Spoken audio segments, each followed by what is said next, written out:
हो जाइए बाजार के आखिरी 1.5 घंटे के एक्शन के लिए, जहां आज बाजारों में है बेहद बड़े इतिहास बनने का दिन। पहली बार इतिहास में निफ्टी ने छुआ है 16,000 का स्तर। न सिर्फ छुआ है बल्कि उसके पार निकला भी, टिका भी और अब भी ट्रेड करता हुआ दिख रहा है। आखिरी 1.5 घंटे में मजबूती और बढ़ेगी या फिर रहेगी थोड़ी सुस्ती और मुनाफा वसूली? क्या करें आप बचे हुए 1.5 घंटे में, क्या करें कल की तैयारी रहेगा खास फोकस इसी पर। स्वागत है आप सबका फाइनल ट्रेड में। नमस्कार, मैं हूं अनिल सिंघवी और नमस्कार, मैं हूं दीपांशु भंडारी। अनिल जी, 16,000 की बधाई। अब बताएं सर, आने वाले 1.5 घंटे के लिए इस समय की बड़ी बातें क्या हैं? बिल्कुल, आने वाले 1.5 घंटे की बड़ी बातें और 16,000 के बेहद ऐतिहासिक दिन पर आपको सारे दर्शकों को बहुत बहुत बधाई। एक नया माइलस्टोन जो निफ्टी ने आज छुआ है और एक नया इतिहास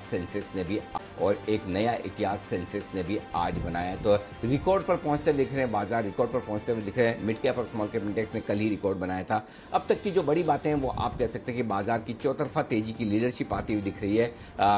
सेंसेक्स भी पहली बार 53,500 के पार निकलता हुआ आपको नजर आएगा। तो शानदार खरीदारी यहां पर होती हुई आपको दिखेगी इस वक्त। इसके अलावा अगर आप देखें तो जो मजबूती है बैंक निफ्टी में भी अब आती दिख रही है। हालांकि बैंक निफ्टी अभी 35,000 के पार नहीं पहुंचा है, लेकिन 35,000 के नज़दीक पहुंचता हुआ दिख रहा है। फार्मा, एफएमसीजी, ऑटो, आईटी, ये चारों सेक्टर हैं जो बड़ी मजबूती दे रहे हैं। आज की तेजी की बड़ी क्रेडिट एफएमसीजी और आईटी शेयरों को जाएगी।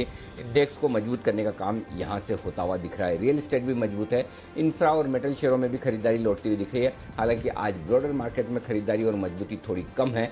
मिड कैप और स्मॉल कैप शेयर कल हाई बनाने के बाद आज सपाट हैं। डाउ फ्यूचर्स यहां से जोश आता हुआ दिख रहा है। 100-125 अंकों की तेजी आखिरी वक्त हमने देखी थी डाउ में जब चेक किया था। जी हाँ, अभी भी 125 अंक मजबूत डाउ फ्यूचर्स ट्रेड करते हुए दिख रहे हैं। और यूरोप में भी तेजी बनती दिख रही है 0.5% के आसपास की।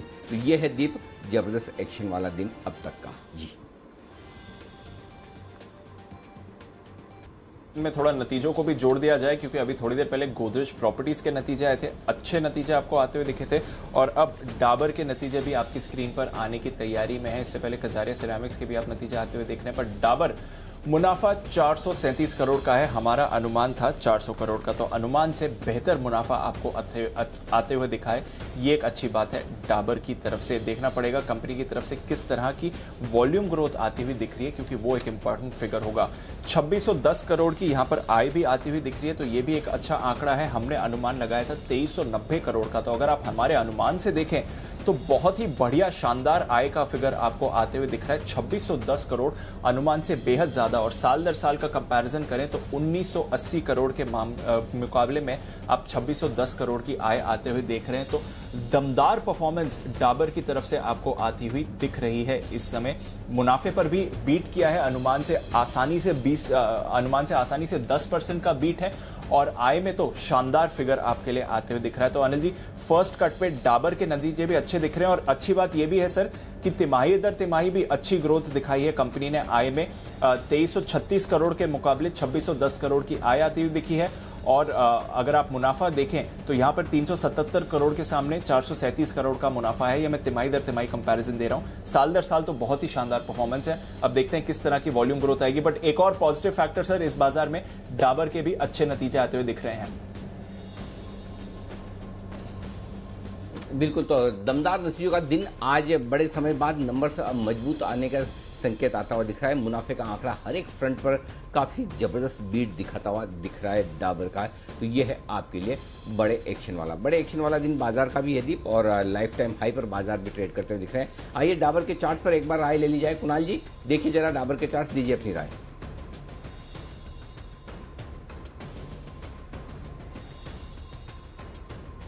ओके, शायद कुणाल जी से हम संपर्क करने की कोशिश करेंगे। विश्वेश जी हमारे साथ है। विश्वेश जी बताएं सर, डाबर पर अपनी राय। देखिए अनिल जी, डाबर का जो चार्ट है काफ़ी बेहतरीन लग रहा है। 616 के आसपास चल रहा है। मुझे लग रहा है कि जिस हिसाब से स्टॉक के अंदर कंसिस्टेंटली स्टडी बढ़त है, ये कंटिन्यू रहनी चाहिए। यहाँ से 640 का लेवल मुझे दिख रहा है अनिल जी, तो 600 के नज़दीक अगर मिलता है तो मुझे लगता है अक्यूमुलेट करना चाहिए। 640 तक के लेवल आप ये एक्सपायरी में देख सकते हैं। ओके, तो ये है आपके लिए डाबर पर यहाँ से भी और तेजी बनने की राय आती हुई दिख रही है। Volume growth, my God, volume growth का आंकड़ा देखिए, ये बड़ा कमाल का आता हुआ दिख रहा है। तो एक बार जरा वॉल्यूम ग्रोथ देखी जाए, 34% के ऊपर की वॉल्यूम ग्रोथ कही जा रही है, जब माय गॉड 34.5% ये वॉल्यूम ग्रोथ है। ये वॉल्यूम ग्रोथ तो डाबर को पूरी तरह से रीरेट कर देगी। ये वॉल्यूम ग्रोथ तो बिल्कुल अनएक्सपेक्टेड है कि आप सोच नहीं सकते। सिर्फ और सिर्फ इसी डेटा पर फोकस करिए, डाबर की वॉल्यूम ग्रोथ बहुत ही कमाल की, बहुत ही ज़बरदस्त आती दिखी है। 34% की वॉल्यूम ग्रोथ, 17% का अनुमान था, उसके सामने 34% की वॉल्यूम ग्रोथ, लगभग उम्मीद से दुगुनी। 34% की वॉल्यूम ग्रोथ मुझे याद नहीं आता पिछली बार कब हमने देखी थी, तो मेरे ख्याल से बहुत ही ज़बरदस्त वॉल्यूम ग्रोथ आती हुई दिख रही है। ये है आपके लिए डाबर का बहुत ही रिजल्ट दमदार है। दीप, ये तो वॉल्यूम ग्रोथ, तो इतनी तगड़ी वॉल्यूम ग्रोथ, ये तो मतलब गजब का सरप्राइज है। कोई सोच नहीं सकता उस लेवल की वॉल्यूम ग्रोथ आती हुई दिख रही है। अनिल जी, जबरदस्त परफॉर्मेंस है और मैं इनका सेगमेंटल ब्रेकअप ही सर देख रहा था। कंज्यूमर केयर कारोबार में देखिए शानदार बढ़त आती हुई देखिए, जो मेन इनका कंज्यूमर केयर कारोबार है वहां पे देखिए 1734 करोड़ से आय बढ़कर 2168 करोड़ की आई है। फूड बिजनेस में भी अच्छी परफॉर्मेंस है, यहां पर साल दर साल अगर आप देखें तो आय दोगुना हो गई है, तिमाही दर तिमाही भी अच्छी परफॉर्मेंस रही है और बाकी वर्टिकल्स की तरफ से भी अच्छी परफॉर्मेंस रही है। तो सर ओवरऑल बीट है, मतलब अक्रॉस द बोर्ड आप कह सकते हैं कि यहां पर नतीजों की तरफ से शानदार प्रदर्शन कंपनी ने दिखाया है और यही एक्सप्लेन कर रहा है कि किस तरह की इनकी शानदार आय की ग्रोथ रही है, क्योंकि इतनी अगर मजबूत वॉल्यूम ग्रोथ हो कंपनी की तो फिर आप एक्सपेक्ट कर ही सकते हैं कि आप ओवरऑल नतीजों पर कितना बड़ा एक्शन आते हुए देखेंगे। तो दमदार वॉल्यूम ग्रोथ, सभी वर्टिकल्स में अच्छी परफॉर्मेंस कंपनी की और मुनाफे पर भी बड़ा बीट। मार्जिन भी देखें तो मार्जिन इन्होंने अपने मेंटेन करे हैं, 21% के मार्जिन इन्होंने मेंटेन करे हैं, ये एक अच्छी बात है। और कामकाजी मुनाफा देखें तो 416 करोड़ से बढ़कर 552 करोड़ का है। हमने थोड़ा मार्जिन डिप की अनुमान करी थी, तो एक और पॉजिटिव फैक्टर जो यहां पर आ रहा है, हमने अनुमान लगाया था 21% से मार्जिन डिप करके 20% के आएंगे, पर इन्होंने 21% पर अपना मार्जिन मेंटेन करा है। कामकाजी मुनाफा 416 करोड़ से बढ़ाकर 552 करोड़ का आया है। आय और मुनाफे में जबरदस्त ग्रोथ रही है और वॉल्यूम ग्रोथ 34-34.5% की आती हुई दिखी है, जो कि एक शानदार आंकड़ा है एफएमसीजी कंपनी के लिए। तो sir across the beat Dabur की तरफ से तो शानदार नतीजे आ रहे हैं और स्टॉक भी वैसा ही रिएक्शन दे रहा है। पर एक बार जरा बाजार के रिएक्शन पर भी बात कर ले अनिल जी।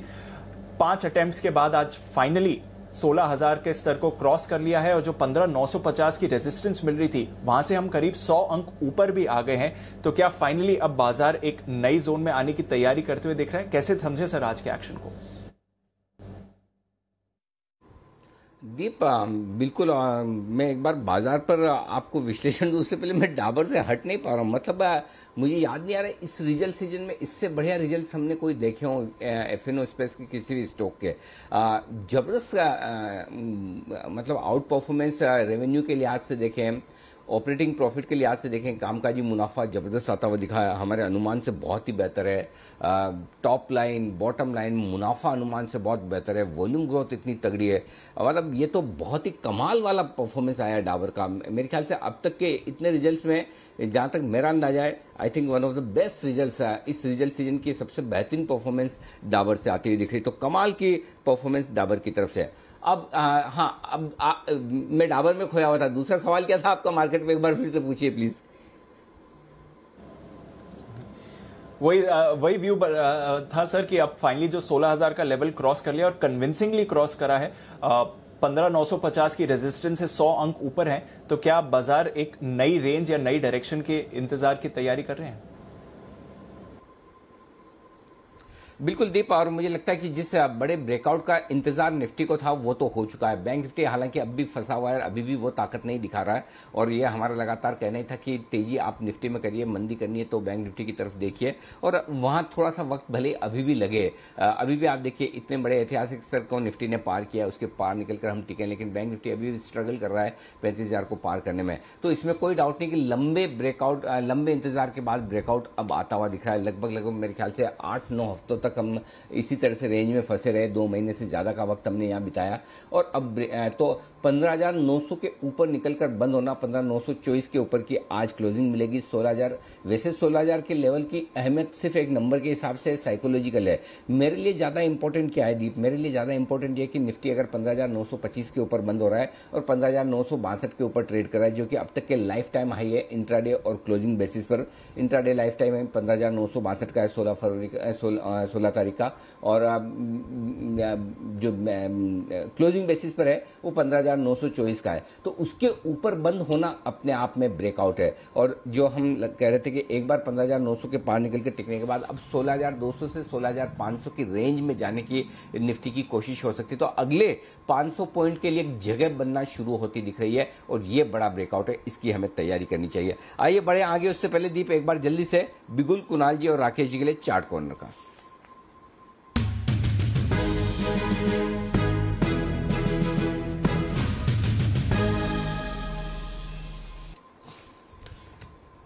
बताएं सर। अनिल जी आप अकेले नहीं हैं, आपने बोला ना आपकी नजरें डाबर से नहीं हट रही हैं, तो अनिल जी आपका साथ देने के लिए कुणाल जी हैं, और कुणाल जी की भी अनिल जी नजरें डाबर से नहीं हट रही हैं। जब वो कनेक्टेड नहीं थे तब से डाबर के लिए वो चार्ट कॉर्नर का वेट कर रहे हैं, तो आप अकेले नहीं है, कुणाल जी भी आपके साथ हैं और मैं आप दोनों का साथ दे रहा हूं। डाबर का टेक्निकल स्ट्रक्चर बढ़िया है, एक ब्रेकआउट देखने को मिला है। ओवर टू कुणाल जी। अनिल जी देखिए बहुत जबरदस्त ब्रेकआउट है, डाबर इतनी जल्दी रुकेगा नहीं। अनिल जी 606 के स्टॉप लॉस से बाय करें। पहला टारगेट 632 रुपए का, 632 का पहला टारगेट, 640 रुपए का दूसरा टारगेट, 640 की ओर बढ़ रहा है डाबर, मिस नहीं करना चाहिए, बाय करके चले। ओके 640 तक बढ़ने की तैयारी डाबर की होती हुई दिख रही है। अगला बिगुल है विश्वेश जी के लिए, विश्वेश का विशेष।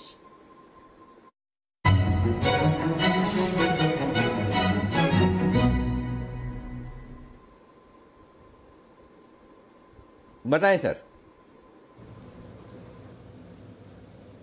देखिए अनिल जी, मुझे ऐसा लग रहा है कि मार्केट ऑल टाइम हाई पे है और यहाँ पे बैंकिंग पार्टिसिपेट नहीं कर रहा है। तो हैवी वेट जो दूसरा इंडेक्स है निफ्टी में वो है मेटल। तो मुझे लगता है मेटल इंडेक्स को अब रिज्यूम करना चाहिए अप ट्रेंड। 2-3 दिन पहले रैली आई थी लेकिन उसके बाद हम एक सबड्यूड मूव देख रहे हैं। तो मुझे अभी लग रहा है हिंडाल को करीबन 444 के आसपास चल रहा है। It is giving a very beautiful entry opportunity. 436 का एक महज ही छोटा स्टॉप लॉस रहेगा। इसके आर्ली चार्ट्स में काफ़ी शानदार एक पैटर्न बना है जिसको फ्लैग पैटर्न कहते हैं और एक बहुत अच्छा रिवर्सल है आर्ली चार्ट्स पे। तो मुझे लग रहा है यहाँ पे 436 के स्टॉप लॉस से अगर हिंडाल्को को बाय किया जाए तो अपसाइड में 465 तक के टारगेट हम एक्सपेक्ट कर सकते हैं 2 से 3 दिन में। समहाउ मुझे लगता है कि यहाँ से मेटल लीड करेगा आने वाले कुछ दिनों के लिए। ओके तो मेटल में और तेजी होने की संभावना यहां से, और खरीदारी करें हिंडाल्को में, ये राय है आपके लिए विश्वेश जी के। बिगुल है अगला सुमित जी के लिए, सुमित का सुपरहिट।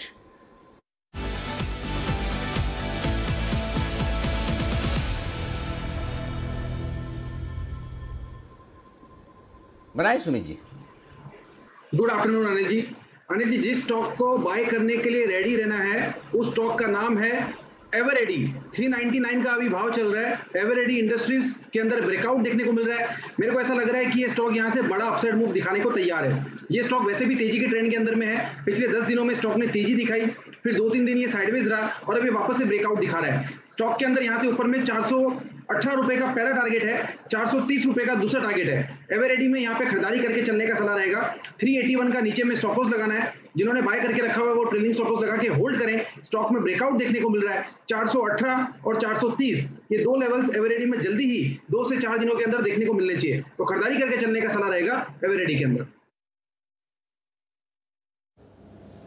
बिल्कुल नए हाई पर नए ब्रेकआउट्स आ रहे हैं बाजार में और एक एक करके दमदार कॉल्स दे रहे हैं हमारे एक्सपर्ट्स। आइए अब चलते हैं वागले साहब के पास, उनकी पसंदीदा पिक के लिए वागले का वंडर।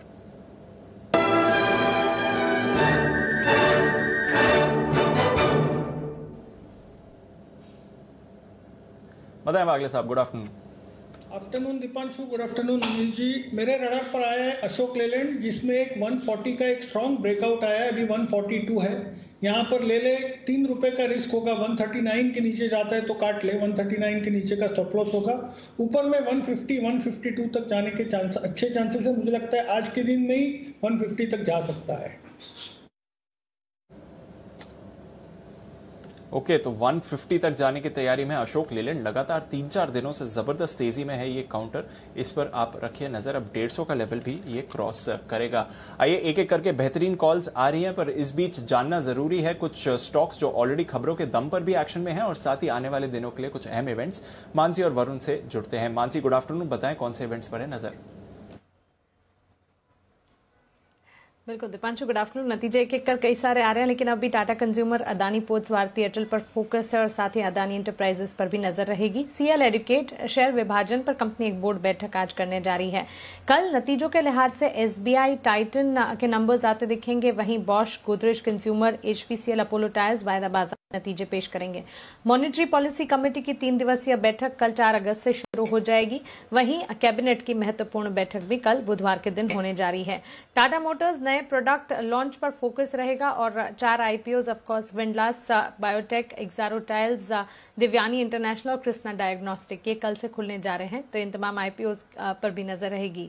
बाटा, कमिंस और एमआरएफ कल एक्स डिविडेंड ट्रेड होते हुए दिखेंगे और अंत में गुरुवार के दिन 5 अगस्त वीकली एक्सपायरी तो है ही, लेकिन निफ्टी स्पेस में सिप्ला, वायदा बाजार में एस्कॉर्ट्स, गेल, गुजरात गैस, आरईसी, टाटा केमिकल्स, आईबी हाउसिंग फाइनेंस, इन तमाम कंपनियों के नतीजे आते दिखेंगे। 5 अगस्त को नतीजों के साथ डेट के जरिए पूंजी जुटाने को लेकर आरईसी एक बोर्ड बैठक करने जा रहा है, इस पर फोकस है। साथ ही ग्रैन्यूल्स इंडिया, आईओसी, मारुति सुजुकी, एसआरएफ, स्ट्राइड्स फार्मा पर नजर रखिए, एक्स डिविडेंड ये सारे शेयर्स 5 अगस्त को ट्रेड होते हुए दिखेंगे। ओके, तो यह है आपके लिए ढेरों इवेंट्स जहां पर रखनी है नजर, और नतीजों के लिहाज से तो काफी अहम मामला है ही। नितिन गडकरी साहब की जो ऑटो इंडस्ट्री के साथ अहम बैठक चल रही थी वो अब खत्म हो चुकी है, तो इंतजार रहेगा अगर वहां से कुछ बड़े अनाउंसमेंट्स भी आते हैं या नहीं। आइए वरुण से भी जानते हैं कुछ खबरों वाले शेयर्स। वरुण, गुड आफ्टरनून, बताइए। गुड आफ्टरनून दीप, तो खबरों से शुरुआत करते हैं। इंडिया मार्ट, एजिलोस ई कॉमर्स में 26.23% हिस्सा जो ये कंपनी खरीदने वाली, करीब 26 करोड़ के आसपास में। इन्फोसिस, फिलीपींस के यूनियन बैंक के साथ इसने करार किया है। डिजिटल बैंकिंग सर्विसेज के लिए करार जो है इस कंपनी ने किया है। एसआरएफ, सुबह सुबह खबर आई थी कि दहेज प्लांट में लीक की खबर थी और उसके बाद इस कंपनी ने कहा कि दहेज प्लांट में कामकाज जो है फिर से शुरू हो चुका है, उसके चलते स्टॉक जो है पूरे दिन काफ़ी वॉलेटाइल रहा है। नतीजे आए हैं नोसिल के, मुनाफा 12 करोड़ से बढ़ के 47 करोड़ पे आया है, मार्जिन 7.9% से बढ़ के 21.3%। ककाटिया सीमेंट, मुनाफा 11 लाख से बढ़ के 6.5 करोड़ पे आया है, मार्जिन 10.6% से बढ़ के 24.2%। बारबेक्यू नेशन, घाटा किया है कंपनी ने 42.63 करोड़ का, आय लेकिन बढ़ी है 55% बढ़ के 102 करोड़ पे आया, कामकाजी घाटा करीब 10.4 करोड़ पे आया है। आयोनक्स लीजर, घाटा 77 करोड़ से बढ़कर 122 करोड़ पे आया है, लेकिन आय जो है 25 लाख से बढ़कर 22 करोड़ पे आई है। वाई नंबर्स में बता रहा हूं आपको। बैंक ऑफ इंडिया, मुनाफा 844 करोड़ से घटकर 720 करोड़ पे आया है। कंपनी के जो ग्रॉस एनपीए 13.77% से घटकर 13.51% के आसपास आए हैं। और आईओबी, मुनाफा 121 करोड़ से बढ़कर 327 करोड़ पे, ग्रॉस एनपीए 11.7% से घटकर 11.5% पे आए हैं। ओके, तो कुछ नतीजे जो ऑलरेडी आ गए हैं, कुछ और नतीजे जो आते हुए दिख रहे हैं। बाजार में है बढ़िया तेजी का माहौल इस समय। तो आइए फिर कुछ बजिंग स्टॉक्स हैं जहां पर हम हमारे एक्सपर्ट्स से लेते हैं उनकी राय।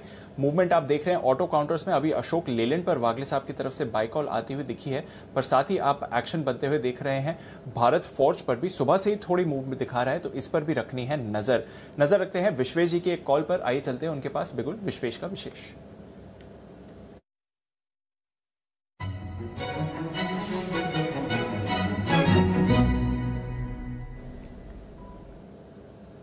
बताएं विश्वेश जी। दीपांशु, देखिए मेरी ओर से जो ट्रेड है वो पिरामल एंटरप्राइज में है। करंटली 2508 के आसपास चल रहा है फ्यूचर में। देखिए मैं और अनिल जी करीबन 800, 1200, इनफैक्ट 1700 के लेवल पे भी इसको रिकमेंड किया है और हमारा टारगेट उस वक्त से 2500 का था। अब जिस हिसाब से ब्रेकआउट आ रहा है कंसोलिडेशन के बाद, मुझे लग रहा है ये यहाँ से और भी ऊपर जाना चाहिए। तो इन वेरी शॉर्टर टर्म 2470 के स्टॉप लॉस से बाय करना चाहिए। पहला टारगेट 2560, दूसरा टारगेट 2600। मुझे लगता है कि 2600 के ऊपर 2800 3200 तक के भी लेवल देखने मिल सकते हैं। The way the stock is inching higher, मुझे लगता है आने वाले दिनों में और स्टॉक को ऊपर जाना चाहिए। तो यहाँ पे 2470 के स्टॉप लॉस से पिरामल एंटरप्राइज को खरीदने की सलाह, 2600 का टारगेट। ओके, तो ये है आपके लिए पूरा का पूरा एक्शन। आइए एक्शन को बढ़ाते हैं। आशु जी हमारे साथ जुड़ रहे हैं फोन लाइन पर इस वक्त, फोन अ फ्रेंड लाइफ लाइन यूज करते हुए एक बेहतरीन स्प्रेड के लिए। तो आइए बिगुल सिंह के सुल्तान आशु मदान।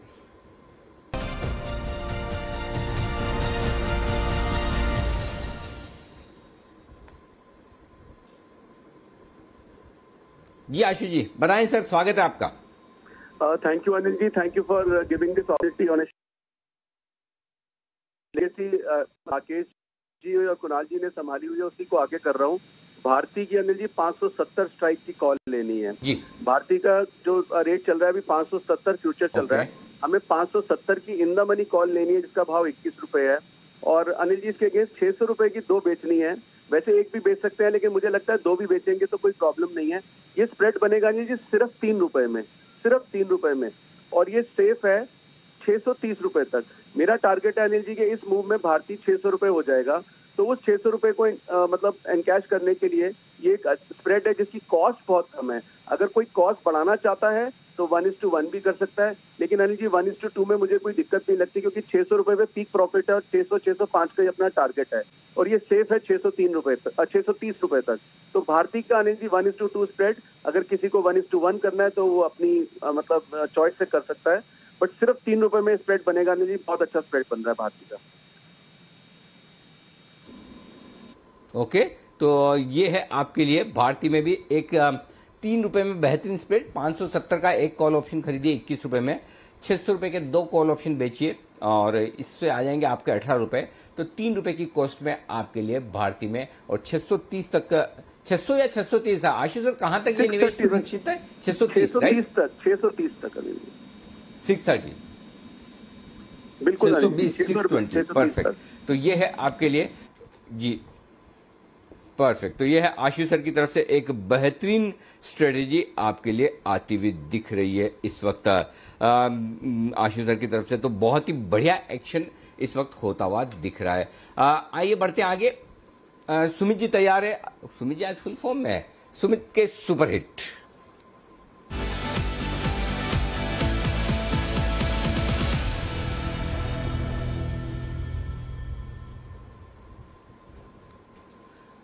बताएं सुमित जी। अनिल जी एक तो सुबह का अपडेट, संघी इंडस्ट्रीज जो दिया था स्टॉक 78 का टारगेट हिट किया है और अभी टारगेट के पास ही चल रहा है। अभी उसके अंदर और ऊपर का मूव देखने को मिल सकता है, तो जो लोग ट्रेडिंग के लिहाज से करते हैं वो बुक करें, जो पोजिशनली होल्ड करना चाहते हैं वो कॉस्ट के ऊपर ट्रेलिंग स्टॉप लॉस लगा के होल्ड करें। स्टॉक अभी यहाँ से और ऊपर का मूव दिखा सकता है। तो ये तो था अपडेट संघी इंडस्ट्रीज का। अब जो स्टॉक रडार पे आया है उसके अंदर भी ब्रेकआउट है। स्टॉक का भाव चल रहा है 511 रुपए, 511 रुपए 40 पैसे। स्टॉक का नाम है गुजरात अल्कली। गुजरात अल्कली के अंदर ब्रेकआउट है, डेली और वीकली चार्ट में ब्रेकआउट है। जुलाई 2019 का हाई ब्रेक हो रहा है, एक अच्छे खासे कंसोलिडेशन का ब्रेकआउट हमें स्टॉक के अंदर देखने को मिल रहा है। रिसेंट के हाई ब्रेक हुए हैं, जिस तरह का कंसोलिडेशन का ब्रेकआउट देखने को मिल रहा है उसको देखते हुए मेरे को लगता है स्टॉक यहां से एक अच्छा अपसाइड मूव दिखाने को तैयार है। गुजरात अल्कली में 4 से 5 दिन का व्यू लेके काम करें। 540 का पहला टारगेट, 550 का दूसरा टारगेट, 488 490 के नीचे का स्टॉप लॉस लगाएं। 488 के आसपास का सपोर्ट बन रहा है, तो 490 के नीचे का स्टॉप लॉस लगा के गुजरात अल्कली में खरीदारी करें। 540 से 550 के टारगेट, 4 से 5 दिन के अंदर ये टारगेट देखने को मिल सकते हैं। खरीदारी करके चलने का सलाह रहेगा गुजरात अल्कली के अंदर। गुजरात अल्कलीज में खरीदारी करके चलें, ये है आपके लिए राय इस वक्त आती हुई। तो ये एक और स्टॉक है जो जबरदस्त एक्शन में आता हुआ दिख रहा है। 16,000 पर पहुंच चुका है निफ्टी, और 16,000 पर पहुंचने के बाद ब्रोकरेजेस क्या कह रहे हैं, क्या व्यू उनका है इस वक्त, ये पूरी इंफॉर्मेशन अपडेट लेकर हमारे साथ जुड़े हैं वरुण। वरुण बताइए, 16,000 नया लाइफ हाई, नई जिंदगी निफ्टी की, बताएं क्या कह रहे हैं ब्रोकरेजेस? डेफिनेटली देखिए अनिल जी, ब्रोकरेजेस वैसे भी काफी अपबीट थे इंडियन मार्केट्स को लेकर, और कुछ उनकी जो चिंताएं थी वो पाबंदी को लेकर थी। उसके बाद लगातार ब्रोकरेजेस ने हाईलाइट किया था कि अगर पाबंदियां हटती है और उसके बाद हालात सामान्य होना शुरू होते हैं तो आपको फिर से नए लाइफ हाइज जो है वो देखने मिलेंगे, और वो आज हमने साक्षात देख भी लिया। इसके अलावा जो ग्लोबली वैक्सीन की रफ्तार चल रही है और इंडिया में भी खासकर अब जिस हिसाब से वैक्सीन लग रही है उसको लेके गोल्डमैन का कहना है कि आगे इसके चलते आपको और भी तेजी देखने मिल सकती है, और इसके लिए वो ऑलरेडी भारत पे ओवरवेट है और साइक्लिकल सेक्टर पे वो ज्यादा बुलिश है। जो टारगेट्स निकल के आ रहे हैं, गोल्डमैन का जो मीडियम टर्म का टारगेट है वो 16,300 का है, CLSA का 16,500 का है, वहीं एक्सिस सिक्योरिटीज का 17,400, ICICI डायरेक्ट का 17,500 का टारगेट है। हालांकि ये FY23 का टारगेट है, लेकिन इंटरेस्टिंग ये है कि अगर इनका बुल केस टारगेट लिया जाए तो वो आता है करीब 18,000 के आसपास का। मैं बात कर रहा हूँ सीएलएसए की। सीएलएसए का लॉन्ग टर्म टारगेट जो है बुल केस में वो 18,000 का है, और प्रभुदास लीलाधर इनका जो बुल केस टारगेट है मार्च 2022 का वो 18,850 का है। हालांकि इन्होंने अपना टारगेट घटाया था, 18,950 से घटा के किया था, लेकिन हाँ बुल केस टारगेट जो है इनका 18,000 के ऊपर का निकल के आ रहा है, तो ये एक बहुत अच्छी बात है। और अनिल जी, मुझे याद है कुछ समय पहले मॉर्गन स्टैनली की भी एक रिपोर्ट आई थी और इन्होंने अपना निफ्टी पे तो टारगेट नहीं दिया था, लेकिन मुझे याद है सेंसेक्स पे टारगेट दिया था। बेस केस टारगेट इनका जो था 55,000 का था, बेयर केस में तो 41 था जो अब आने वाला नहीं है, लेकिन बुल केस टारगेट जो इनका था जिसकी इन्होंने 30% के आसपास की प्रोबेबिलिटी जताई थी वो था 61,000 के आसपास का, जो कि आपको शायद दिसंबर तक देखने मिल सकता है, ये मॉर्गन स्टैनली की रिपोर्ट कह रही थी। देखते हैं कहां तक जाता है, लेकिन हाँ एग्रेसिव टारगेट्स है अगर यहां से सिचुएशन सही रहती है, वैक्सीनेशन की रफ्तार सही रहती है तो, और अगर थर्ड वेव नहीं आती है तो। बिल्कुल, तो ब्रोकरेजेस का तो भरोसा बरकरार है और यहाँ से और आपको तेजी बनती हुई दिख सकती है। अब थोड़ा उतार चढ़ाव तो बाजार में आपको आते हुए दिख सकता है, बट निफ्टी पर रखिए नजर। 16,000 का लेवल क्रॉस किया और 58,000 के पार अब सेंसेक्स की भी बात की जा रही है। फिलहाल 53,500 का लेवल सेंसेक्स ने भी क्रॉस किया है, तो यहाँ पर भी आपके लिए बड़ी खबर आती हुई दिख रही है। इस बीच बड़ी खबर आती हुई दिख रही है जहाँ तक आज की बैठक का सवाल है, और इसके अलावा हम देख रहे हैं कि कुछ खबर आ रही है पीएसयूज पर भी, जो आपकी स्क्रीन पर इस समय आती हुई दिखेगी। ऑटो इंडस्ट्रीज की जो बैठक हुई थी नितिन गडकरी साहब के साथ थोड़ी देर पहले, वो खत्म हो गई है और कुछ एक्सपेक्ट भी कर रहे थे कि कुछ अनाउंसमेंट्स यहाँ पर आपको आते हुए दिख सकते हैं। इस पर आप रखिए नजर, इंतजार रहेगा कि यहाँ से क्या अनाउंसमेंट्स आपको आते हुए दिखेंगे। एफएसएनएल के एसेट वैल्यूअर की बोली सौंपने की आखिरी तारीख को बढ़ा दिया गया है। एमएसटीसी की ही सब्सिडरी है एफएसएनएल, फेरो के कारोबार में ये काम करती है, तो इस पर आप रखिए नजर। आइए देखते हैं राकेश जी, कुणाल जी को क्या पसंद आ रहा है बिगुल चार्ट कॉर्नर का।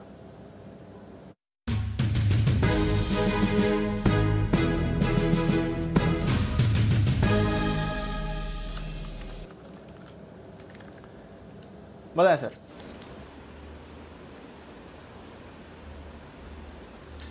दीपांशु, जो हमारी पसंद है ये अनिल जी को याद कराएगा। अनिल जी ने भी वंस अपॉन अ टाइम इसको रिकमेंड किया था, बढ़ने के बाद स्टॉक काफी समय से साइडवेज है, और अभी इसको हमने पिछले सप्ताह भी रिकमेंड किया था। स्टॉक है स्टेट बैंक ऑफ इंडिया, ये अब एक बड़ी तेजी के लिए तैयार हो रहा है, और जिस तरीके का टेक्निकल स्ट्रक्चर है, जो अनिल जी ने बहुत बड़े बड़े टारगेट दिए थे, वो टारगेट अनिल जी बताएंगे जब, तो वो वाले टारगेट्स की जर्नी लगता है अब स्टेट बैंक ऑफ इंडिया में शुरू हो रही है। तो स्टेट बैंक ऑफ इंडिया को खरीदने की राय है। ओवर टू कुणाल जी।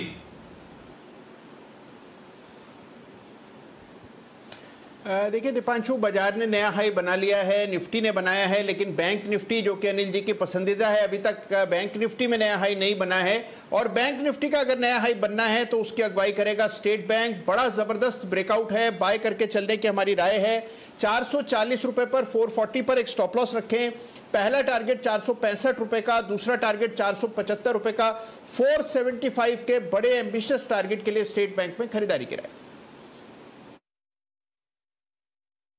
कल आने वाले हैं स्टेट बैंक के नतीजे भी, और नतीजों के पहले निचले स्तरों से अच्छी रिकवरी आती हुई दिख रही है, और इस रिकवरी के चलते बाजार अब 35,000 के ऊपर निकलता हुआ बैंक निफ्टी पर। बैंक निफ्टी पर भी अब एक्शन बढ़ता हुआ दिख रहा है। हाँ, फाइनली 35,000 के ऊपर बैंक निफ्टी निकलता हुआ दिख रहा है। तो सुबह का 35,000 का कॉल ऑप्शन किसका था बैंक निफ्टी पर? विश्वेश जी का ही था क्या? ऐसा क्यों मुझे लग रहा है? विश्वेश जी, सुबह बैंक निफ्टी पर 35,000 का कॉल ऑप्शन खरीदने की राय आप ही ने दी थी?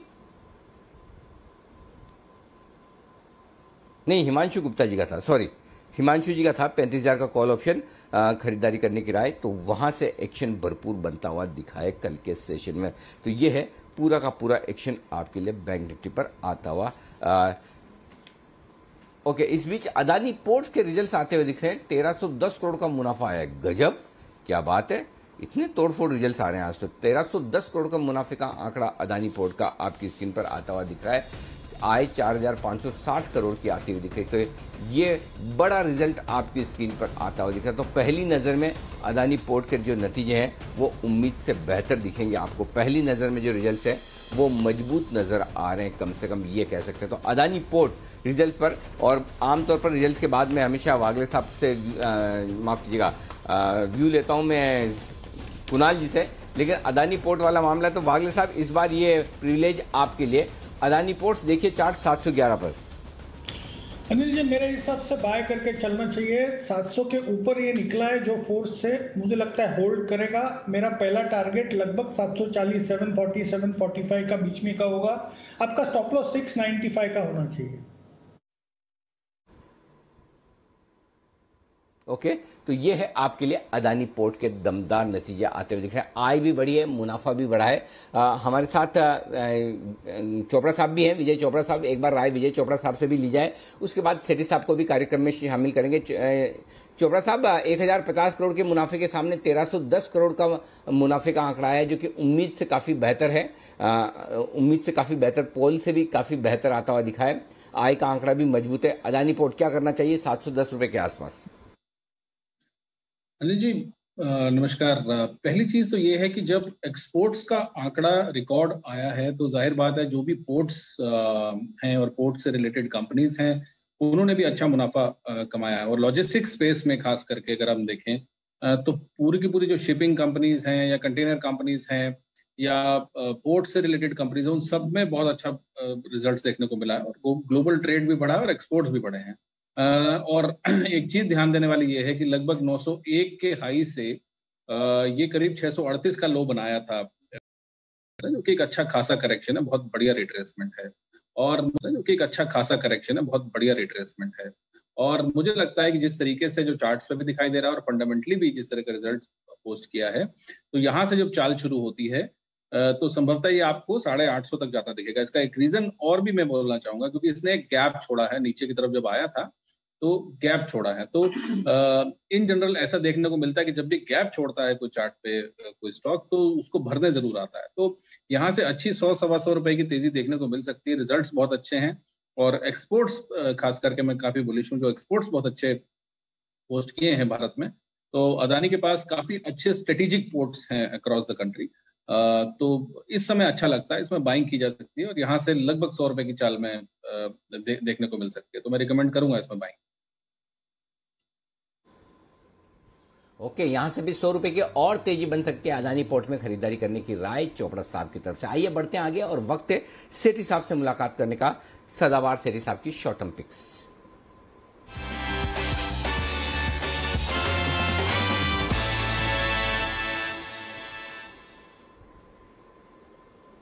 सेठी साहब, स्वागत है आपका। आपका अदानी पोर्ट भी रॉक करता हुआ दिख रहा है, रिजल्ट सॉलिड आते हुए दिख रहे हैं। जरा एक बार पहले तो अदानी पोर्ट्स के रिजल्ट पर अपनी राय दें, आपने देखे ही होंगे, और उसके बाद आपकी पिक्स बताएं सर।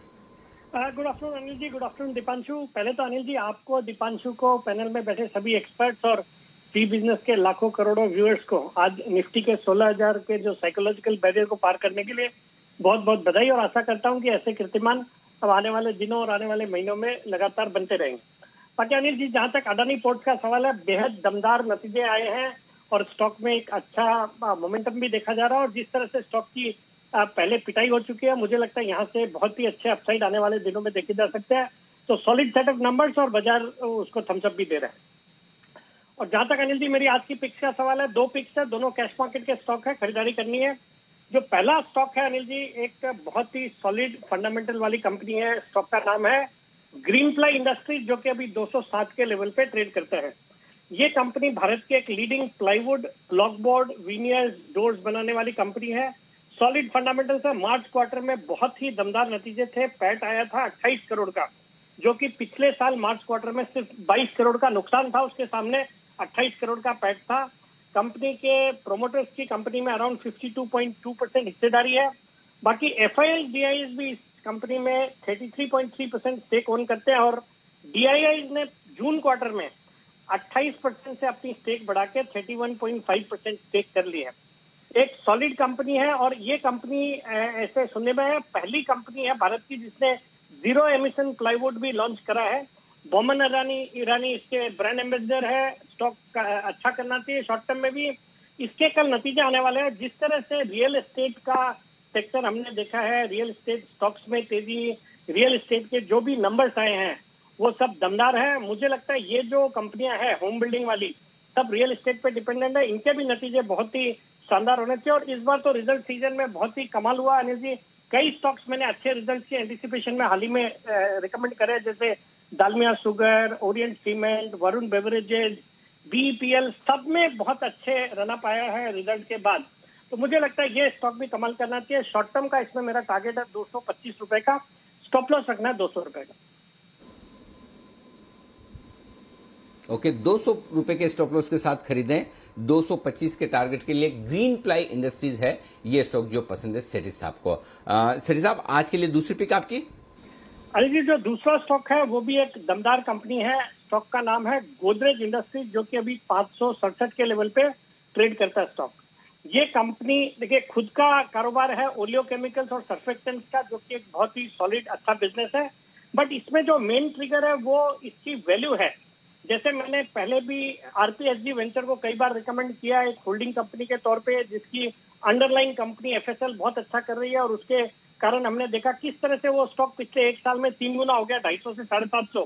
वैसी डीप वैल्यू गोदरेज इंडस्ट्रीज में है। ये गोदरेज ग्रुप की होल्डिंग कंपनी है, जो कि अराउंड 23.75% ओन करती है गोदरेज कंज्यूमर में, 47.29% ओन करती है गोदरेज प्रॉपर्टीज में, और 62.48% ओन करती है गोदरेज एग्रोवेट में। और गोदरेज एग्रोवेट के जरिए इनडायरेक्टली एस्टेक लाइफ साइंसेस में भी स्टेक ओन करती है। और ये जो स्टेक है इस कंपनी की, उसकी टोटल मार्केट वैल्यू देखेंगे तो करीबन आती है 55,000 करोड़ की, और इस कंपनी का मार्केट कैप सिर्फ 18,500 करोड़ है। तो एक ह्यूज 70-75% के डिस्काउंट पे ये स्टॉक ट्रेड करता है। और इसमें भी एक अच्छी बात है कि पिछले एक साल में प्रोमोटर्स मतलब गोदरेज ग्रुप ने इस कंपनी में 5% अपनी हिस्सेदारी बढ़ाई है। तो ऑल इन ऑल एक बहुत ही डीपली अंडरवैल्यूड स्टॉक नजर आता है। मुझे लगता है करंट लेवल्स पे खरीदना चाहिए। शॉर्ट टर्म में मेरे टारगेट है 600 रुपए के, स्टॉप लॉस रखना है 550 रुपए। ओके, 600 के टारगेट, 550 का स्टॉप लॉस, गोदरेज इंडस्ट्रीज और साथ ही ग्रीन प्लाई इंडस्ट्रीज, दोनों जी से शुरू होते हैं और दोनों आपको बढ़िया गेंस दिखाएंगे। ये है सेठी साहब की पसंद शॉर्ट टर्म के लिए। बहुत बहुत शुक्रिया सेठी साहब हमारे साथ जुड़ने के लिए, अपनी कॉल्स देने के लिए। 16,075 अब ये नया रिकॉर्ड है जो निफ्टी पर दर्ज होते हुए दिख रहा है। डेज हाई पर है बाजार। थोड़ी देर में देंगे अनिल जी से उनकी मार्केट स्ट्रैटेजी। उससे पहले विश्वेश जी की एक कॉल है, तो चलते हैं उनके पास विश्वेश के विशेष के लिए।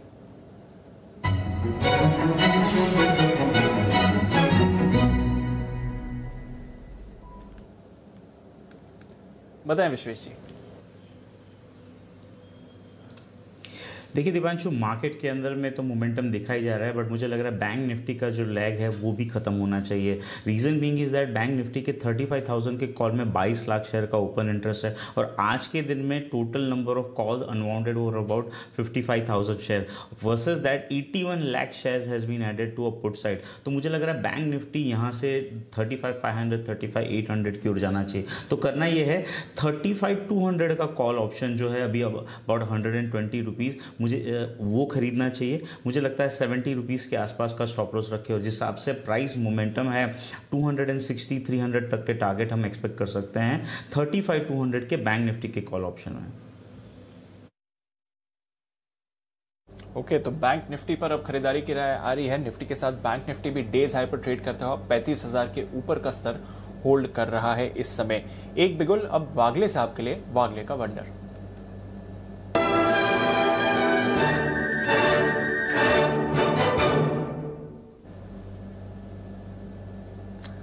बताएं वागले साहब। दीपांशु, मेरे रडार पर आया स्टॉक है क्यूमिंस इंडिया। 900 के लेवल ब्रेक करने की तैयारी है, अभी 897 898 है। जैसे ये 900 के लेवल ब्रेक करेगा मैं इसको प्रीएम्प्ट कर रहा हूँ। इसमें फास्ट मूव आनी चाहिए। 936 का मेरा पहला टारगेट होगा, 950 का दूसरा टारगेट होगा। आपका स्टॉप लॉस 884 का होना चाहिए, और ये टाइम फ्रेम 1 से 2 दिनों का है।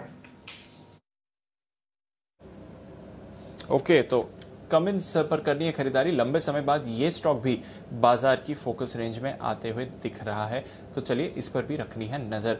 पर आइए बाजार पर अब क्या व्यू बनना चाहिए ये जान लेते हैं। चलते हैं अनिल जी के पास मार्केट स्ट्रैटेजी के लिए।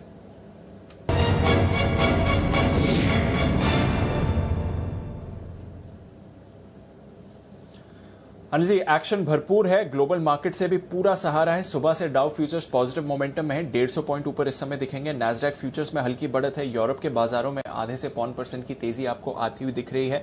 एशिया में जरूर सुस्ती थी, हालांकि एशिया के बाजार भी निचले स्तरों से सुधर कर ही बंद हुए। हल्की गिरावट के साथ हांगकांग के बाजार बंद हुए। चाइना और जापान में हमने आधे % की गिरावट देखी है। बताएं सर, क्या करना चाहिए?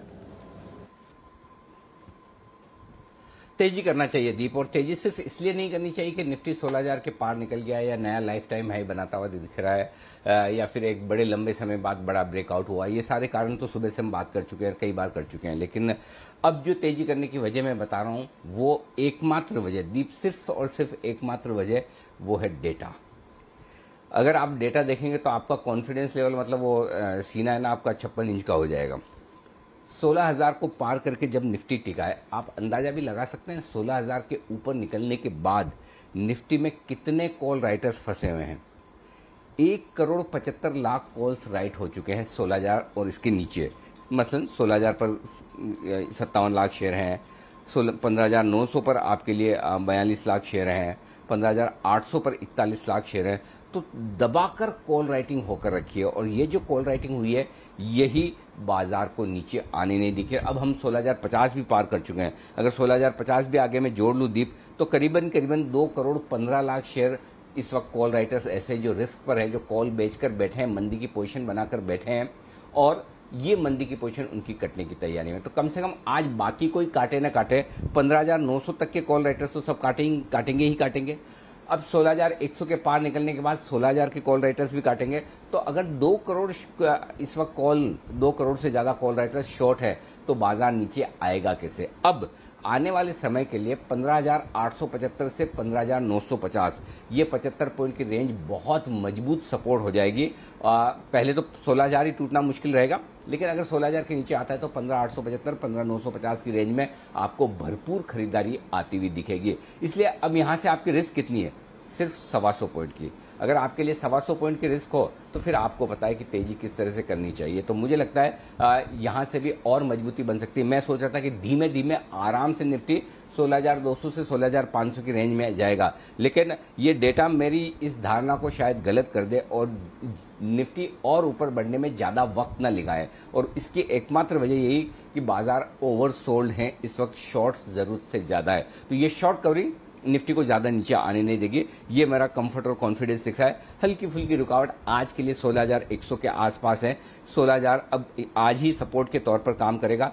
15,900 रॉक बॉटम हो गया, क्योंकि 94 लाख शेयरों का ओपन इंटरेस्ट वहां पर बना हुआ है। तो अब आपके लिए जब रिस्क कम है, लाइफ टाइम हाई पर है, खुला नीला आकाश है ऊपर की तरफ, तेजी की पोजीशन में बिल्कुल बने रहें। 15,900 का पुट ऑप्शन अगर आपको हेज करने के लिए आज से खरीदना है तो खरीद कर 16,200 छोटा टारगेट, 16,400 से 16,500 के बड़े टारगेट के लिए निफ्टी में तेजी की पोजीशन को बरकरार रखना चाहिए। पहली बात। अब आइए बैंक निफ्टी। 35,000 को पार किया है बैंक निफ्टी ने।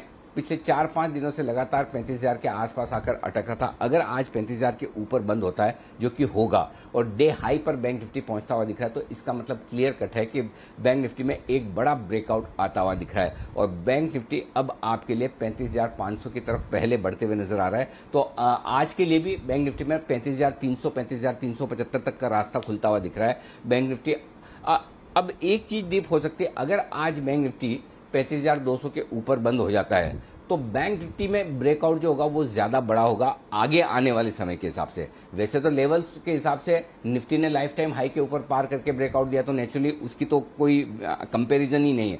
लेकिन अब यहां से आगे बढ़ने के लिहाज से अगर 35,200 के ऊपर आज बैंक निफ्टी बंद होता है तो फिर बैंक निफ्टी का ब्रेकआउट आगे बढ़ने और आगे परसेंटेज और पॉइंट्स के लिहाज से बैंक निफ्टी में ज्यादा मजबूती वाला हो सकता है। तब बैंक निफ्टी 35,500 36,000 की तरफ फिर से बढ़ता हुआ और आगे नजर आएगा। तो दोनों में ही मजबूती के, बेहद मजबूती के संकेत आते हुए दिख रहे हैं। और जो अभी विश्वेश जी ने कहा 35,040 के आसपास की यहाँ पर 35,000 का कॉल ऑप्शन खरीदना चाहिए। सुबह हिमांशु जी ने कहा 35,000 का कॉल ऑप्शन बैंक निफ्टी में खरीदना चाहिए। मैं उससे पूरी तरह से सहमत हूँ। और ये 35,000 का कॉल ऑप्शन जो शायद उस वक्त कितना चल रहा था जब विश्वेश जी बता रहे थे, मेरे ख्याल से 120 रुपए के आसपास, ये आराम से 330 का जो टारगेट दिया उन्होंने वो छोटा है, उससे भी ज्यादा बन सकता। तो यहाँ पर ऑप्शंस के जरिए दोनों ही निफ्टी और बैंक निफ्टी में खरीदारी करनी चाहिए। एक ही चीज कहूंगा, हो सकता है सब लोगों से तेजी ना हो सकता है सब लोगों को लगे अरे ये अचानक से इतना क्यों बढ़ गया, हो सकता है हम तो ले नहीं पाए, इतने टाइम से रेंज में फंसा हुआ था, आज ही शॉर्ट किया, आज ही बढ़ गया। ये बहुत सारे लोगों के साथ बहुत बार ये चीजें होती है। लेकिन इसका दो ही तरीका, एक डिसिप्लिन के तौर पर आपको शॉर्ट से निकल जाना चाहिए, और दो आप तेजी कर पाए ना कर पाए, करें ना करें अलग बात है, लेकिन प्लीज़ इस तरह के मार्केट में जब एक बड़े ब्रेकआउट के संकेत आते हुए दिख रहे हैं तो आपको मंदी नहीं करनी चाहिए। मंदी करके आप पैसा बना पाएंगे नहीं बना पाएंगे उसमें डाउट है, लेकिन अगर लोअर लेवल पर करेक्शन में तेजी के वक्त आप पैसा बना पाएंगे तो आपके लिए एक्शन भरपूर होगा। दीप, एक बार थोड़ा फ्लैशबैक में ले जाना चाहता हूं। मुझे याद है पिछले हफ्ते जब हम 15,515 के आसपास उस दिन हमने लो बनाया, उस दिन 15,550 15,600 के आसपास भी हम बात कर रहे थे। एक बात मैं बता दूं, एक भी बार हमने जी बिजनेस के व्यूअर्स का कॉन्फिडेंस हिलने नहीं दिया कि आपको तेजी की पोजीशन कम करनी है, छोड़नी है। बिल्कुल डरिए घबराइए मत, जब तक 15,575 के नीचे निफ्टी बंद नहीं होता किसी को पूछने की जरूरत नहीं कि क्या मैं तेजी की पोजीशन छोड़ूं या रखूं। और अब ये लेवल आपके लिए 15,700 का आ जाता है। अब जब तक आप 15,700 के ऊपर बने हुए हैं तब तक आपके लिए ट्रेंड बेहद बेहद पॉजिटिव है, बिल्कुल भी डरने घबराने की जरूरत नहीं। तो बढ़िया है, ब्रेकआउट आता हुआ दिख रहा है, तेजी की पोजीशन में बरकरार रहें। और बात करते करते आज के लिए 16,100 का टारगेट आपकी स्क्रीन पर दीप आता हुआ। My job done, thank you very much. बिल्कुल सर, सुबह से आप कह भी रहे थे कि इंपॉर्टेंट लेवल्स बाजार क्रॉस करते हुए दिख सकता है, वैसा ही होते हुए दिखा है। 200 पॉइंट्स की तेजी आपको निफ्टी पर है। 16,100 का लेवल भी पहली बार इतिहास में निफ्टी टच करते हुए दिख रहा है। बढ़िया एक्शन इस समय बाजार में। कॉल्स भी बढ़िया आ रही है हमारे एक्सपर्ट से। नेक्स्ट कॉल है सुमित जी की तरफ से, बिगुल सुमित के सुपरहिट।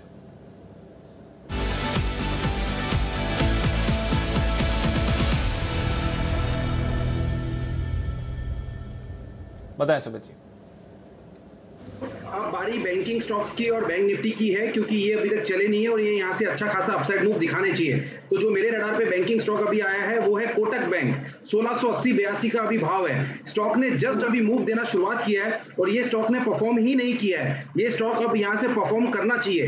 कोटक बैंक में यहाँ पे खरीदारी करें, 4-5 दिन का व्यू लेके काम करें, 1650 के नीचे का स्टॉप लॉस लगाएं। कोटक बैंक में जो इमीडिएटली यहाँ से ऊपर का टारगेट बनेगा वो है 1715। और मेरे को तो लगता है कि जिस तरह से बैंक निफ्टी ब्रेकआउट दिखा रहा है और बैंक निफ्टी में तेजी देखने को मिलनी चाहिए, तो कोटक बैंक यहाँ से 1750 रुपए तक का लेवल भी आने वाले दिनों में दिखा सकता है। तो बाय करें कोटक बैंक को। यहाँ पे नीचे में स्टॉप लॉस लगाए 1650 का, ऊपर में टारगेट 1715 और 1750। ऑप्शंस के जरिए भी यहाँ पे ट्रेड लिया जा सकता है। कोटक बैंक का 1700 का कॉल अभी 28 रुपए 29 रुपीज में अवेलेबल है, इसको लेने का सलाह रहेगा। नीचे में स्टॉप लॉस लगाए 20 रुपए का, ऊपर में टारगेट बनेगा 40 रुपए से लेकर 50 रुपए तक का। कोटक बैंक 1700 का कॉल खरीदे या फिर स्पॉट में खरीदे, 1715 से 1750 के टारगेट के लिए हफ्ते भर का व्यू लेके काम कर सकते हैं। बिल्कुल, तो यह है आपके लिए कोटक बैंक पर खरीदारी की राय। और अगर दिग्गज बैंक्स सपोर्ट करने के लिए तैयार हैं तो फिर आप सोच सकते हैं कि बाजार किस लेवल पर जाएंगे। 53,700 का लेवल अब सेंसेक्स भी आपको क्रॉस करते हुए दिख रहा है।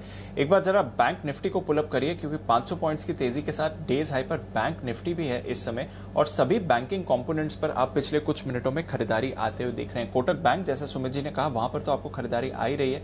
एसबीआई पर अभी कॉल आई थी। इंडसइंड बैंक पर भी आपको फ्रेश मूव आती हुई दिख रही है। साथ ही आप देख रहे हैं एक्सिस, एचडीएफसी, आईसीआईसीआई बैंक ये भी मूव कर रहे हैं। बंधन बैंक और फेडरल बैंक पर भी मूव आ रही है और निचले स्तरों से रिकवरी भी दिख रही है पीएनबी और आईडीएफसी फर्स्ट बैंक पर। तो बैंक निफ्टी की सभी कंपोनेंट्स में खरीदारी आ रही है, बट ऑफ कोर्स ये सारे दिग्गज हैं जो इस समय सबसे ज्यादा आपको कंट्रीब्यूट करते हुए दिख रहे हैं। एक बार जरा इंडसइंड बैंक पर भी कॉल ली जाए, क्योंकि ये भी डेज हाई पर है 3% की तेजी के साथ। बंसल जी, इंडसइंड बैंक पर कुछ करना चाहिए? 1000 का लेवल क्रॉस करके होल्ड कर रहा है इस समय स्टॉक।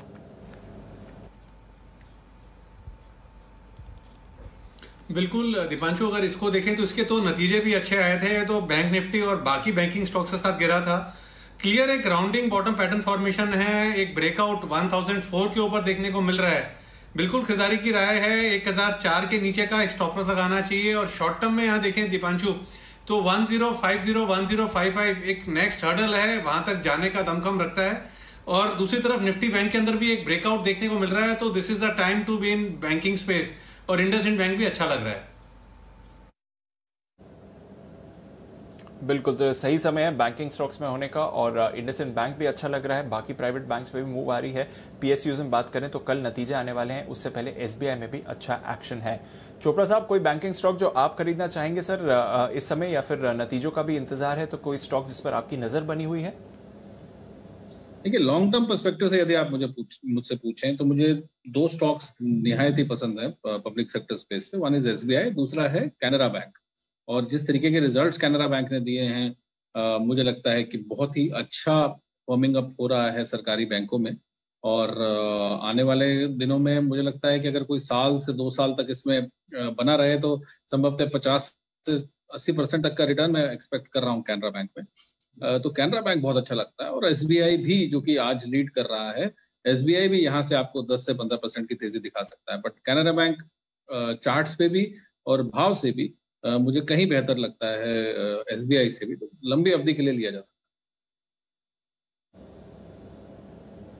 ओके, तो एसबीआई कल आएंगे इसके नतीजे और लंबी अवधि के लिए चोपड़ा साहब को पसंद भी आ रहा है, तो नजर रखेंगे इस बड़ी नतीजे पर उससे पहले आपको अच्छा एक्शन इस पर बनते हुए दिख रहा है। आइए नतीजों का इंतजार है भारतीय एयरटेल की तरफ से भी, जानते हैं वरुण के साथ क्या है बाजार का अनुमान। वरुण बताइए। देखिए जी, कोई बहुत बड़े फायरवर्क्स की उम्मीद नहीं है, कुछ खास नतीजे रहने वाले नहीं है। अगर आप देखेंगे तो मामूली सी ग्रोथ आपको देखने मिलेगी इस कंपनी के नतीजों में। रेवेन्यूज 2% बढ़ेंगे, कंपनी का एबिटा जो है 1% बढ़ेगा, इसके लिए मार्जिन पे दबाव होगा। 48.9% से गिर के 48.5, मुनाफा 553 करोड़ के आसपास आ सकता है, 27% के आसपास की गिरावट होगी। कुल सब्सक्राइबर बेस जो है उसमें 20 लाख के आसपास की बढ़ोतरी होगी, करीब 32-33 करोड़ के आसपास ही आ सकता है। भारतीय जो वायरलेस कारोबार है उसमें कोई ज़्यादा बढ़ोतरी नहीं होने वाली। एंटरप्राइज कारोबार में 2% की बढ़ोतरी, होम ब्रॉडबैंड में करीब 6% के आसपास की बढ़ोतरी होगी। अफ्रीका का कारोबार जो है वहाँ मिला जुला थोड़ा बहुत अच्छा प्रदर्शन रहेगा। वहीं याद रखिए आरपूस, रिलायंस जियो के जो आरपूस आए थे उसमें ज़्यादा बढ़ोतरी हुई नहीं थी। वैसे भी इस क्वार्टर में पूरे स्पेस में आरपूस में ज़्यादा बढ़ोतरी का अनुमान कोई नहीं लगा रहा है और इसके लिए हमने भी फ्लैट अनुमान लगाया है। 145 से बढ़ के 146 के आसपास रह सकते हैं इस कंपनी के आरपूस। तो जो की केपीआईज होते हैं, की पैरामीटर्स होते हैं, उसमें कोई खास ग्रोथ के अनुमान नहीं है। इसके लिए ओवरऑल ग्रोथ जो है वो भी ठंडी रहेगी। बिल्कुल, तो सब्सक्राइबर एडिशन उतना खास नहीं रहा है, आरपूस भी 145-146 के आसपास ही रहेंगे। देखते हैं क्या कमेंट्री देती है कंपनी आगे आने वाले समय को लेकर और परफॉर्मेंस कैसी रहेगी। बट भारतीय एयरटेल पर नजर है और थोड़ी देर पहले आशु जी भी यहाँ पर एक बुल कॉल देकर गए हैं। बुल कॉल स्प्रेड बनवाया है आशु जी ने 600 रुपए के टारगेट्स के लिए। राकेश जी, कुणाल जी ने भी इसके बारे में बात करी, रिसेंटली सुमित जी के भी रेडार पर आए हैं। देखते हैं नतीजों से क्या नई जान आएगी भारतीय एयरटेल में या नहीं। वोडाफोन आइडिया पर भी रखिए नजर, क्योंकि भारतीय एयरटेल तो तेजी में है, वोडाफोन आइडिया इस समय 10% नीचे दिखा रहा है और कुछ फैक्टर्स हैं इसके पीछे जिसके बारे में वरुण थोड़ी देर बाद हमें बताएंगे कि आज वोडाफोन आइडिया में इतनी बड़ी गिरावट क्यों आती हुई दिख रही है। पर तब तक एक बड़ी खबर आई है टेक्सटाइल स्पेस के लिए, जिसके बारे में आज हम सुबह चर्चा भी कर रहे थे। क्या है ये खबर और इसके दम पर कहां पर रखनी है नजर, आइए जानते हैं मानसी के साथ। मानसी बताइए। जी बिल्कुल दीपांशु, देखिए यहाँ पर सरकार ने विस्कोस स्टेपल फाइबर यानी कि VSF के इंपोर्ट पर एंटी डंपिंग ड्यूटी जो है इसे हटा दी है। इसके मायने में आपको समझाऊंगी, लेकिन सबसे पहले इसका फायदा कैसे मिलता हुआ दिखेगा ये जानिए। इस कदम से MMF यानी कि man made fibre textile sector को काफी हद तक फायदा मिलता हुआ दिखेगा। VSF टेक्सटाइल वैल्यू चेन जो है उसमें उत्पादन काफी हद तक बढ़ता हुआ दिखेगा।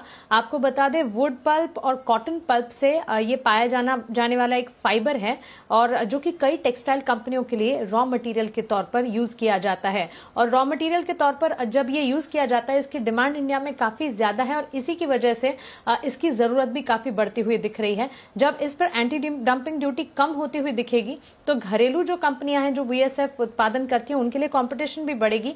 लेकिन यहाँ पर इस कदम से टेक्सटाइल इसका जो लक्ष्य है 2025 तक $35,000 करोड़ के मार्केट बनने का, वो लक्ष्य हासिल करने में काफी हद तक फायदा मिलता हुआ दिखेगा। VSF एक तरह का एक बेंडेबल फाइबर कहा जा सकता है जो कि कई टेक्सटाइल प्रोडक्ट्स के लिए रॉ मटेरियल का काम करता है। कौन सी है ये products? Apparel market, home textile, home furnishing, dress material, woven, knitwear, इन तमाम चीजों को बनाने के लिए VSF की मदद लगती है। इस फैसले का असर जो है इन्हीं सब सेगमेंट से जुड़ी कंपनियों पर पॉजिटिव होता हुआ दिखेगा, जैसे कि Raymond, Arvind, Siyaram silk, SP apparels, Himmat Singh का, dollar industries, page industry, VIP clothing, ये तमाम जो कंपनियां हैं इस पर एक पॉजिटिव रिएक्शन आता हुआ दिखेगा। लेकिन हाँ, ग्रासिम, इसे इस फैसले से परेशानी होती हुई दिखेगी क्योंकि आपको पता है ग्रासिम का भारत में जाना माना VSF सेगमेंट है। दो सेगमेंट में काम करती है, VSF और केमिकल सेगमेंट। तो अब VSF सेगमेंट में ये जो ताजा खबर आई है इसका नेगेटिव इंपैक्ट ग्रासिम को मिलता हुआ दिख सकता है, क्योंकि एंटी डंपिंग ड्यूटी हटने से कई विदेशी कंपनियों से कॉम्पिटिशन का सामना ग्रासिम को करना पड़ेगा। इंपोर्ट का रास्ता खुलने से ग्रासिम के लिए चुनौतियां बढ़ती हुई दिखेंगी। तो ग्रासिम पर एक बार नजर रखनी होगी, लेकिन पॉजिटिव ये टेक्सटाइल स्पेस और अपैरल इंडस्ट्री इंडस्ट्री, साथ ही होम टेक्सटाइल के लिए काफी हद तक देखने को मिलेगा। तो VSF बनाने वाली कंपनीज के लिए नेगेटिव खबर है, पर जो इसका इस्तेमाल करती हैं एज अ रॉ मटेरियल उनके लिए पॉजिटिव खबर आती हुई दिख रही है। तो अच्छी भी खबर है, खराब भी खबर है, बट ज्यादातर टेक्सटाइल कंपनीज जो इसका इस्तेमाल करती हैं as a raw material finish products बनाने के लिए, उनके लिए एक पॉजिटिव खबर आती हुई दिख रही है। तो टेक्सटाइल स्टॉक्स पर भी रखिए नजर। लगातार हमने कई सारे टेक्सटाइल स्टॉक्स की बात करी और सियाराम सिल्क्स यहाँ पर तो रखिए नजर। कुछ महीने पहले SIP स्टॉक में बात की गई थी, वहां से डबल हो चुका है ये काउंटर। बढ़िया गेन्स इस पर आपको आती हुई दिखी हैं। पर एक स्टॉक जिस पर सबकी नजर बनी हुई है, फिलहाल आप नजर रखिए SBI पर। चोपड़ा साहब भी इसके बारे में बात कर रहे थे, बाय कॉल्स भी आए हैं हमारे एक्सपर्ट से। थोड़ी देर में आपको बताएंगे कि इसके नतीजों से क्या अनुमान लगा रहा है बाजार पर। तब तक विश्वेश जी की तरफ से एक और कॉल तैयार है, तो उनके पास चलते हैं पहले विश्वेश के विशेष के लिए।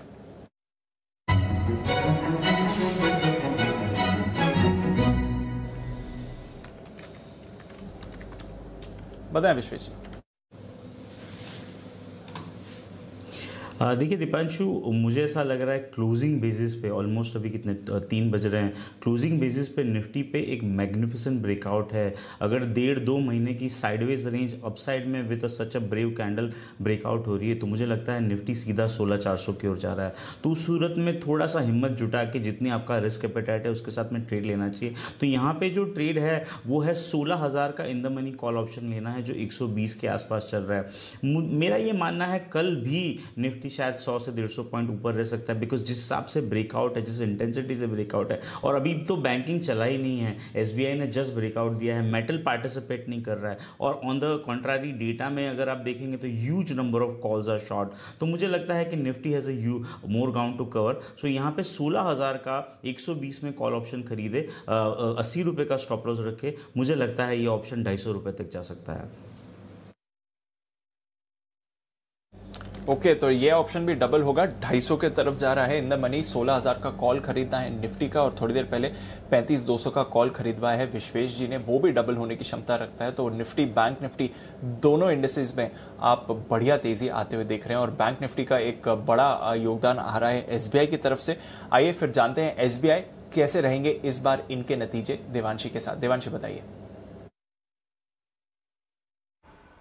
बिल्कुल, SBI के नतीजे इस बार काफ़ी अच्छे रहने का अनुमान लगाया जा रहा है। हालांकि आप देखिए, अगर आप YOY बेसिस पर देखें तो इनका जो बेस था वो थोड़ा सा लो था, और इसका फायदा इस बार SBI को मिलता हुआ दिखेगा। इसके साथ ही जो लोन ग्रोथ है वो इस बार करीब 5 से 7% तक आती हुई दिखेगी, और इसका फायदा भी SBI को मिलता हुआ दिखेगा। कुल मिला के इनकी जो ब्याज से है उसमें करीब 7.5% से लेकर 9% तक की बढ़त का अनुमान लगाया जा रहा है। मुनाफा इस बार करीब 42% तक एक बड़ा जंप आता हुआ दिखेगा। इसके साथ ही जो प्रोविजन हैं वो इस बार 4% तक कम होते हुए दिखेंगे। YOY बेसिस पर, क्वार्टर क्वार्टर बेसिस पर देखना होगा कि प्रोविजंस पर इस बार बैंक क्या स्टैंड लेती है, लेकिन माना जा रहा है कि स्लिपेजेस का आंकड़ा भी इस बार कम होता हुआ दिखेगा। रिस्ट्रक्चरिंग के आंकड़े थोड़े से बेहतर आते हुए दिखेंगे। इसके साथ ही जो निम्स हैं वो करीब 3% के आसपास आ सकते हैं, 3.2% से कम होकर ग्रॉस NPAs 5.1% रह सकते हैं, नेट NPAs 1.4% रहने का अनुमान लगाया जा रहा है, 1.5% से कम होकर। तो इन ऑल जो नंबर्स आते हुए दिखेंगे YOY बेसिस पर वो थोड़े से अच्छे हैं। हालांकि जो क्रेडिट कॉस्ट है वो अभी भी ऊंचे लेवल्स पर ही कायम रहेगी, क्योंकि जिस तरह से हम देख रहे हैं कि स्लिपेजेस कम होंगे जरूर, लेकिन इतने भी कम नहीं होंगे। तो क्रेडिट कॉस्ट अभी भी ऊंचे लेवल्स पर रहेगी, लेकिन YOY बेसिस पर जो नंबर्स आते हुए दिखेंगे SBI के लिए, स्पेशली जो मुनाफे का नंबर है वो इस बार अच्छा आ सकता है। ओके, तो इस बार अच्छा आंकड़ा आ सकता है। मुनाफे का फिगर है, बेस ऑफ कोर्स थोड़ी हिली हुई है पिछले साल की वजह से, पर देखते हैं कि ओवरऑल परफॉर्मेंस अच्छी रहेगी। बाजार का मूड माहौल तो SBI की तरफ पॉजिटिव ही है इस समय। SBI के साथ कल टाइटन के भी नतीजे आने वाले हैं, उस पर भी एक व्यू लेंगे। वरुण हमारे साथ तैयार हैं उसके लिए, पर उससे पहले सुमित जी एक कॉल देने के लिए तैयार है। तो पहले बिगुल सुमित के सुपरहिट का।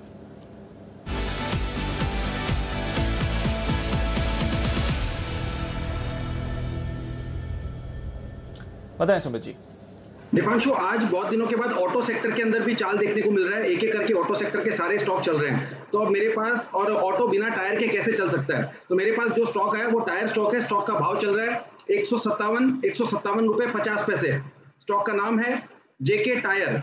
JK टायर के अंदर ब्रेकआउट है, रिसेंट के हाई ब्रेक हो चुके हैं। स्टॉक के अंदर 2018 के हाई ब्रेक हो रहे हैं, मई 2018 के, which is a very positive sign for the stock. Stock का जो पहला टारगेट बनेगा 165 का, और मेरे को लगता है कि ये इस रैली के अंदर 165 का लेवल भी तोड़ेगा और 172 रुपए तक का मूव दिखा सकता है जल्दी। एक हफ्ते का व्यू लेके जेके टायर के अंदर खरीदारी करें, नीचे के अंदर इसका स्टॉप लॉस लगाएं 150 का, और ऊपर में टारगेट 165 और 172, ये दो लेवल जल्दी ही जेके टायर में देखने को मिलेंगे। खरीदारी करके चलने का सलाह रहेगा जेके टायर के अंदर।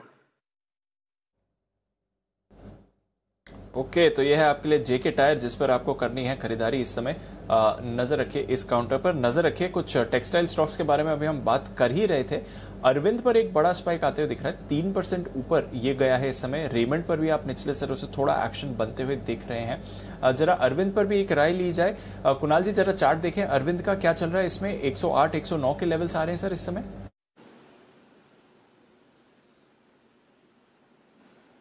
देखिए सारे टेक्सटाइल काउंटर्स बहुत ही मजबूत लग रहे हैं चार्ट पर दीपांशु, और अगर आप अरविंद का चार्ट देखें तो उसके लॉन्ग टर्म चार्ट पर एक बड़ा जबरदस्त राउंडिंग बॉटम पैटर्न बना है।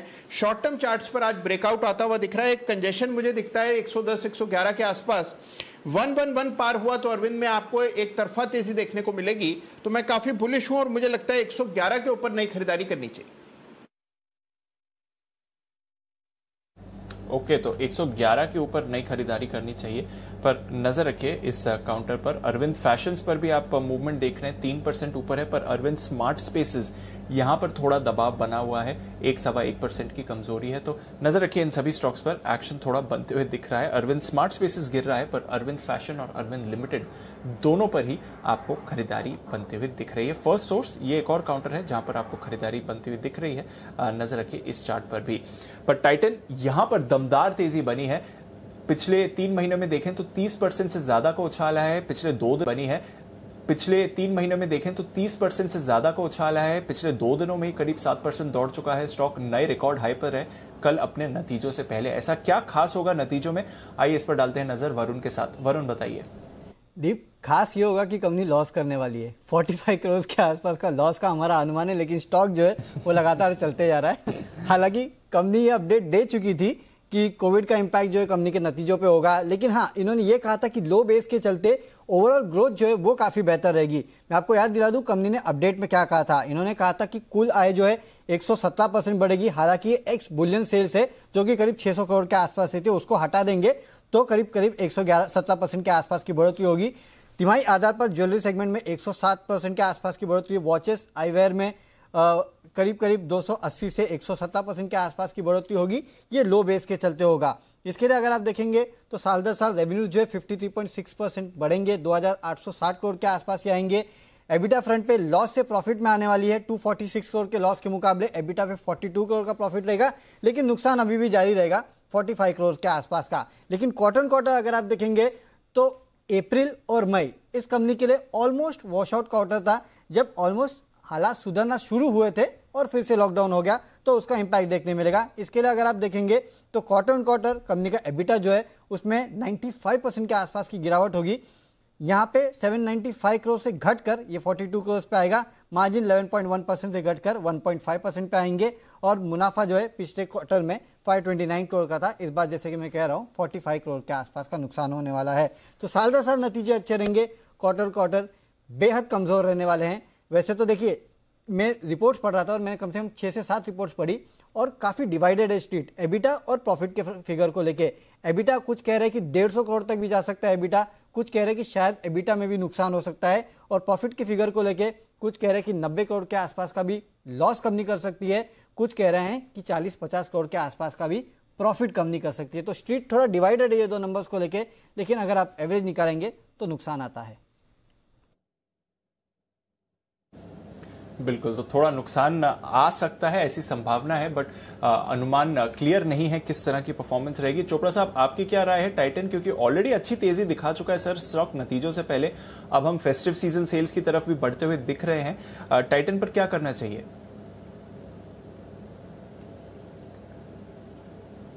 फ्रेश एंट्री तो बिल्कुल भी नहीं बनती इन लेवल्स पे, और जो रिजल्ट्स भी आ रहे हैं, जो एक्सपेक्टेशंस है वो कहीं ना कहीं लॉस की बात है। तो मुझे लगता है मार्केट में और दूसरी अपॉर्चुनिटीज हैं जहां पर एंट्री की जा सकती है, या जो ब्लोटेड नहीं है। मुझे लग रहा है कि टाइटन इस समय जिन हाइस पे चल रहा है तो वो ब्लोटेड है। इससे बेहतर है कि हम लोग रियल एस्टेट स्पेस में रहें या मेटल क्षेत्र में रहें या इवन टेक्सटाइल क्षेत्र में रहे, जहां पर कोई किसी प्रकार का फ्रॉथ नहीं है। तो बाजार में एक चीज और मैं कहना चाहता हूँ कि फ्रॉथ से डरें। जिस प्रकार से मार्केट टॉप बनाते हैं तो वो बहुत सारा फ्रॉथ इकट्ठा हो जाता है, बहुत सारी झाग इकट्ठी हो जाती है और झाग का कोई तथ्य नहीं होता। तो ये इन्वेस्टर्स को हम आपके चैनल के द्वारा ये बताना चाहते हैं कि थोड़ा सा स्ट्रॉन्ग कंपनीज में रहें और अच्छी कंपनीज में रहें। तो आई वुड प्रेफर कि जैसे टाइटन अगर किसी के पास है, बेच के आप आईटीसी जैसी कंपनी खरीदें, वो ज्यादा अच्छा है। या जो स्ट्रॉन्ग कंपनीज हैं, बीएचईएल जैसी कंपनीज हैं, कैनरा बैंक मैंने अभी बोला आपको, वहां पर आप निवेश कर सकते हैं। महिंद्रा एंड महिंद्रा के रिजल्ट बहुत अच्छे हैं, ट्रैक्टर सेल्स बहुत अच्छी उसने पोस्ट करी है। इसके अलावा बीपीसीएल मुझे बहुत अच्छा लगता है इस भाव पर, और जिस तरीके का करेक्शन हो चुका है मुझे लगता है बीपीसीएल 500 के पार जा रहा है। तो बीपीसीएल जैसी कंपनी में आप निवेश कर सकते हैं, एचपीसीएल जैसी कंपनी में निवेश कर सकते हैं। तो ये स्ट्रॉन्ग कंटेंडर्स हैं। तो मेरा ये मानना है कि टाइटन जो कि बहुत अच्छा रनअप कर चुका है, अच्छी कंपनी है, इसमें कोई दो राय नहीं है, मगर जब भी खरीदारी करें करेक्शन में करें, और फिलहाल जो लोग लेके बैठे हैं उनको प्रॉफिट बुक करते जाना चाहिए। बिल्कुल, तो गेन्स आ गई हैं तो प्रॉफिट बुक कर लीजिए, ये राय है। और उसके बाद कुछ और ऑल्टरनेट आइडियाज हैं जहां पर आप निवेश कर सकते हैं। बीपीसीएल लगातार दूसरे दिन ये स्टॉक भी तेजी में आते हुए दिख रहा है, और एचपीसीएल पर भी रखें नजर, क्योंकि कल इसके भी नतीजे आने वाले हैं।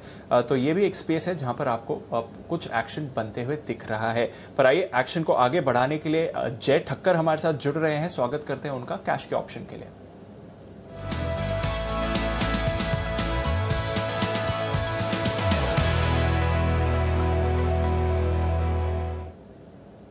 स्वागत है जय, गुड आफ्टरनून, बताएं sir. Very good afternoon to Deepanshu, very good afternoon to Anil ji. पहले तो बहुत बहुत बधाई आपको, अनिल जी को, जी बिजनेस के सारे पैनलिस्ट को, सारे जी बिजनेस के व्यूअर्स को, कि ये ब्रेकआउट आ गया जो वेल एंटिसिपेटेड था। इनफैक्ट आज मॉर्निंग में भी हमने वही सोचा था कि 16,000 के दर्शन होंगे, और वो दर्शन हुए और बहुत ही अच्छी तरह से हुए। एंड सारे टारगेट्स हासिल हो चुके हैं जो हमने कॉल ऑप्शन दिए थे उसके। इनफैक्ट बैंक निफ्टी का भी जो हमने 34,700 का कॉल था दीप, उसके सारे टारगेट्स हासिल हो चुके हैं। अब खरीदना है 16,050 के स्ट्राइक का कॉल ऑप्शन, 12 अगस्त की एक्सपायरी का खरीदना है दीप। 12 अगस्त की एक्सपायरी का 160 पर मिल रहा है 16,050 के स्ट्राइक का कॉल ऑप्शन, 12 अगस्त की एक्सपायरी का। यहाँ पे आपको स्टॉप लॉस लगाना है 90 रुपए का, थोड़ा दूर है स्टॉप लॉस, अच्छा खासा मूव आया है, बट देन ओवरऑल ट्रेंड तो पॉजिटिव ही है। एंड मुझे ऐसा लग रहा है आज, इनफैक्ट आफ्टरनून शो में भी मैंने कहा था कि 16,500 तक निफ्टी जा सकता है। जो ये 500 पॉइंट की रेंज थी उसको केवल सुपर इम्पोज ही करना है हमें ऊपर, 16,000 के ऊपर तो 16,500 एक एक टारगेट आ जाते हैं। But then short term perspective अगर देखें तो 16,050 का कॉल खरीदे 160 पे, 90 का स्टॉप लॉस क्लोजिंग बेसिस के ऊपर। 12 अगस्त की एक्सपायरी का टारगेट पहला वाला रहेगा इसका 206 का, एंड सेकंड टारगेट जो बन रहा है 231 का है, 206, 232। ये दो टारगेट्स के लिए खरीदना है 16,050 का निफ्टी का कॉल ऑप्शन। ओके, तो आपके पास बढ़िया ऑप्शंस के ट्रेड आते हुए दिख रहे हैं इंडेक्स पर। अगर आपको करनी है खरीदारी, थोड़ी देर पहले अनिल जी भी आपको कह रहे थे 16,200, 16,400 की तरफ आपको बाजार मूव करते हुए दिख सकता है। विश्वेश जी ने 16,000 की कॉल पर खरीदारी की राय दी थी, अब जय की तरफ से 16,050 की कॉल पर खरीदारी की राय है। अगले हफ्ते की एक्सपायरी 12 अगस्त ना कि 5 अगस्त, बट यहां पर भी आपको रखनी है नजर। चलते हैं सुमित जी के पास, उनके पास एक और कॉल तैयार है बिगुल सुमित के सुपरहिट।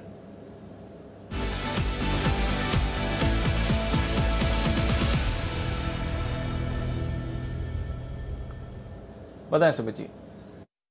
दीपांशु, मार्केट्स में जब हो रही है इतनी बढ़िया तेजी, तो ना करे टीपी और बाय करे गोदरेज सीपी।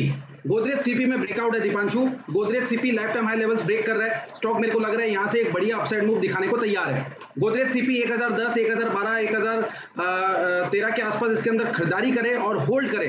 1000 के ऊपर क्लोजिंग मिलने का मतलब हो गया गोदरेज सीपी यहां से 1035, 1050 ये लेवल्स दिखाने को तैयार है। 1035 का पहला टारगेट, 1050 का दूसरा टारगेट, ये दो टारगेट्स को ध्यान में रखते हुए गोदरेज सीपी में करे खरीदारी। स्टॉप लॉस लगाए 995 का। 2 से 4 दिन का ये ट्रेड है, यहां से मेरे को लगता है एक अच्छा अपसाइड मूव गोदरेज सीपी के अंदर देखने को मिल सकता है।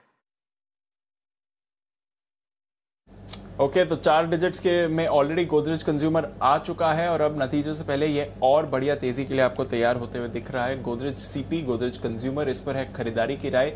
1035 और 1050 के टारगेट के लिए आपको करके चलनी है खरीदारी, ये व्यू दे रहे हैं सुमित जी आपको इस समय। चलिए फिर नजर रहेगी गोदरेज कंज्यूमर किस तरह का एक्शन इस पर आपको बनते हुए दिखता है। पर तब तक कुछ और काउंटर्स जहां पर आपको रखनी है नजर। मेटल्स आज थोड़ा मिला जुला रुझान आपको बनते हुए दिख रहा है, बट मेटल्स में भी एक नई जान आती हुई दिख रही है। चोपड़ा साहब भी कह रहे थे कि मेटल्स में एक अच्छा निवेश का मौका है। अगर आप रीसेंट रैली देखें तो उस पर भी मेटल्स का बड़ा योगदान रहा है। व्यू लेंगे थोड़ी देर में कि मेटल स्टॉक्स पर क्या चल रहा है, पर हिंडाल्को पर अभी अभी आपको राय आती हुई दिखी थी वागले साहब की, तो उस काउंटर पर भी आपको रखनी चाहिए नजर, क्योंकि मेटल्स में आपको बढ़िया तेजी बनती हुई दिख रही है। आइए कुछ और स्टॉक्स जो इस समय और बढ़िया एक्शन में आ रहे हैं वहां पर ही डालते हैं नजर। बीपीसीएल पर जो ट्रेड आते हुए दिखा है, एक बार जरा वागले साहब से भी इस पर पूछूं। वागले साहब, कल पॉजिटिव था, आज थोड़ा सुस्त रहा, पर अब मूवमेंट दिखा रहा है, अभी अभी स्पाइक आया है। कोई बीटीएसटी ट्रेड दिखता है सर बीपीसीएल में? दीपांशु बिल्कुल, और सबसे अच्छी बात यह है कि 460 के नीचे का स्टॉप लॉस होना चाहिए, तो बहुत बड़ा स्टॉप लॉस नहीं होगा, 458 का स्टॉप लॉस। और मुझे लगता है जैसे ही ये 66 67 के ऊपर निकलेगा 475 टू 480 तक की मूव आनी चाहिए, जो 1 से 2 दिन शायद कल के दिन में ही आ सकती है। तो बिल्कुल ये लेवल पे बीटीएसटी किया जा सकता है। तो बीटीएसटी ट्रेड किया जा सकता है बीपीसीएल पर, ये राय दे रहे हैं वागले साहब। नजर रखिए इस पर और नजर रखिए एचपीसीएल पर भी, क्योंकि कल आने वाले हैं इसके नतीजे। तो ओएमसीज पर जान आती हुई दिख रही है। पिछले 2-3 दिनों से यहां पर आपको हल्का हल्का सा एक्शन भी बनते हुए दिखा है। एक स्टॉक जो एक्शन में है इस समय फेडरल बैंक। बंसल जी, आज बैंक्स एक्शन में है, फेडरल बैंक पर कोई ट्रेड बनते हुए दिखता है सर? 90 के लेवल के करीब है इस समय।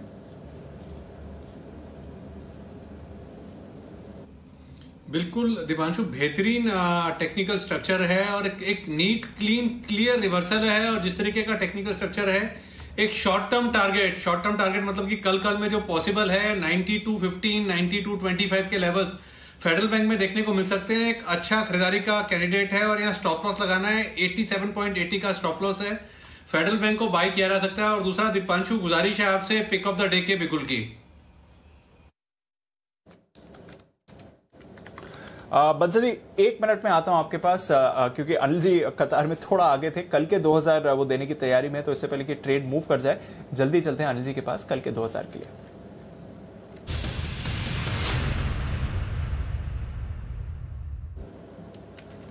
बताएं सर।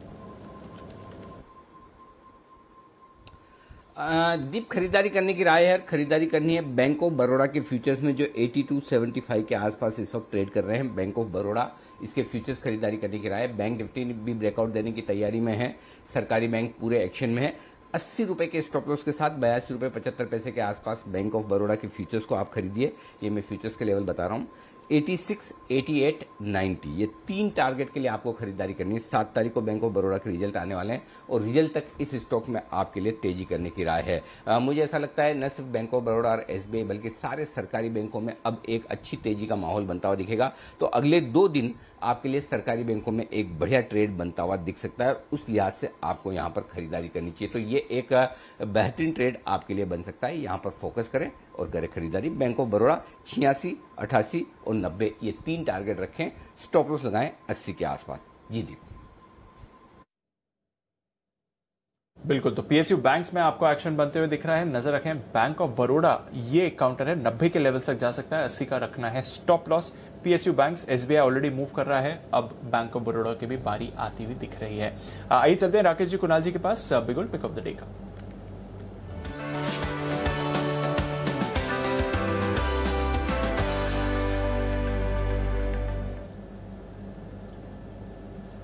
बताएं सर।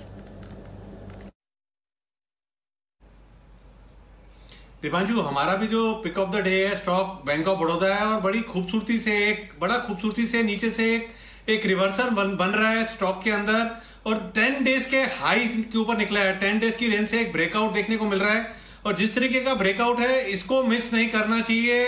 ओवरवेट खरीदारी की राय है बैंक ऑफ बड़ौदा में भी। ओवर टू कुणाल जी।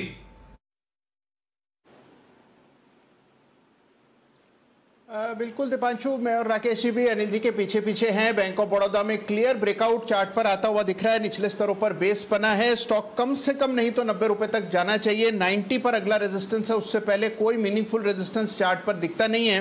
तो यहां पर 81 रुपए पर 81 पर एक स्टॉप लॉस रख लें और पहला टारगेट 87 का रख लें। तो 81 का स्टॉप लॉस, 87 और 89 इन दो टारगेट्स के लिए बैंक ऑफ बड़ौदा में खरीदारी कराएं। ओके, तो यह है आपके लिए बैंक ऑफ बड़ौदा, जहां पर आपको रखनी है नजर रखिए। शिपिंग कॉर्पोरेशन पर भी इसके नतीजे आते हुए दिख रहे हैं, थोड़ी सुस्ती आती हुई दिख ररही है। आय 1143 करोड़ से घटकर 1082 करोड़ की आती हुई दिख रही है और कंसोलिडेटेड मुनाफा देखें तो 337 करोड़ से घटकर 159 करोड़ का आपको आते हुए दिख रहा है। देखना पड़ेगा कि यहाँ पर शायद कोई एडजस्टमेंट्स तो नहीं है जिसकी वजह से हम मुनाफे में गिरावट आते हुए दिख रहे हैं, बट शिपिंग कॉर्पोरेशन थोड़ी सी सुस्ती वाले आपको नतीजे आते हुए दिख रहे हैं। एटलीस्ट फर्स्ट प्रिंट पर अगर आप देखें, देखना पड़ेगा कोई स्पेशल वजह तो नहीं है जिसकी वजह से हम देख रहे हैं कि मुनाफे में गिरावट है। हालांकि आय भी गिरकर ही आई है कंपनी की, बट मुनाफे में थोड़ी ज्यादा गिरावट आपको आती हुई दिख रही है शिपिंग कॉर्पोरेशन की तरफ से। तो ये नतीजे आपकी स्क्रीन पर इस समय फ्लैश होते हुए दिख रहे हैं शिपिंग कॉर्पोरेशन के। अगर आप देखें तो कुल एक्सपेंसेस इस बार कुछ ज्यादा बड़ी बढ़त तो नहीं आती हुई दिखी है पिछली बार से। अगर आप कंपैरिजन करके देखें, एक्सेप्शनल आइटम्स भी कुछ ऐसे बड़े इसमें आते हुए नहीं दिख रहे हैं, पर कुछ फैक्टर्स हैं जिसकी वजह से आपने मुनाफे में गिरावट देखी है। लगभग 347 करोड़ के से गिरकर 159 करोड़ के आपको मुनाफा आते हुए दिख रहा है इनकी तरफ से। थोड़ा वहां पर आपको गिरावट दिखेगी। पिछली बार एक एडजस्टमेंट था जिसकी वजह से आपने मुनाफे में एक बड़ा जंप भी देखा था, वो भी एक फैक्टर है, बट ओवरऑल थोड़ी सुस्ती वाले नतीजे शिपिंग कॉर्पोरेशन के। चलते हैं वागले साहब के पास। बिगुल उनके लिए वागले का बंडर।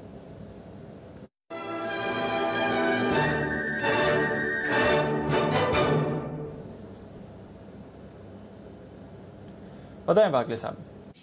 दीपांशु, ये थोड़ा सा हाई रिस्क वाला कॉल है, लेकिन ये अच्छी मूव दे सकता है। स्टॉक है भारतीय, इसके आज रिजल्ट आने वाले हैं। रिस्क वही है क्योंकि अभी 580 के पार जिस फोर्स से निकला है, मुझे लगता है ये 600 तक जाना चाहिए। कल गैप अप ओपनिंग होनी चाहिए। रिजल्ट्स कुछ ना कुछ पॉजिटिव डिस्काउंट कर रहे हैं। आपको 4 रुपए की रिस्क लेनी होगी।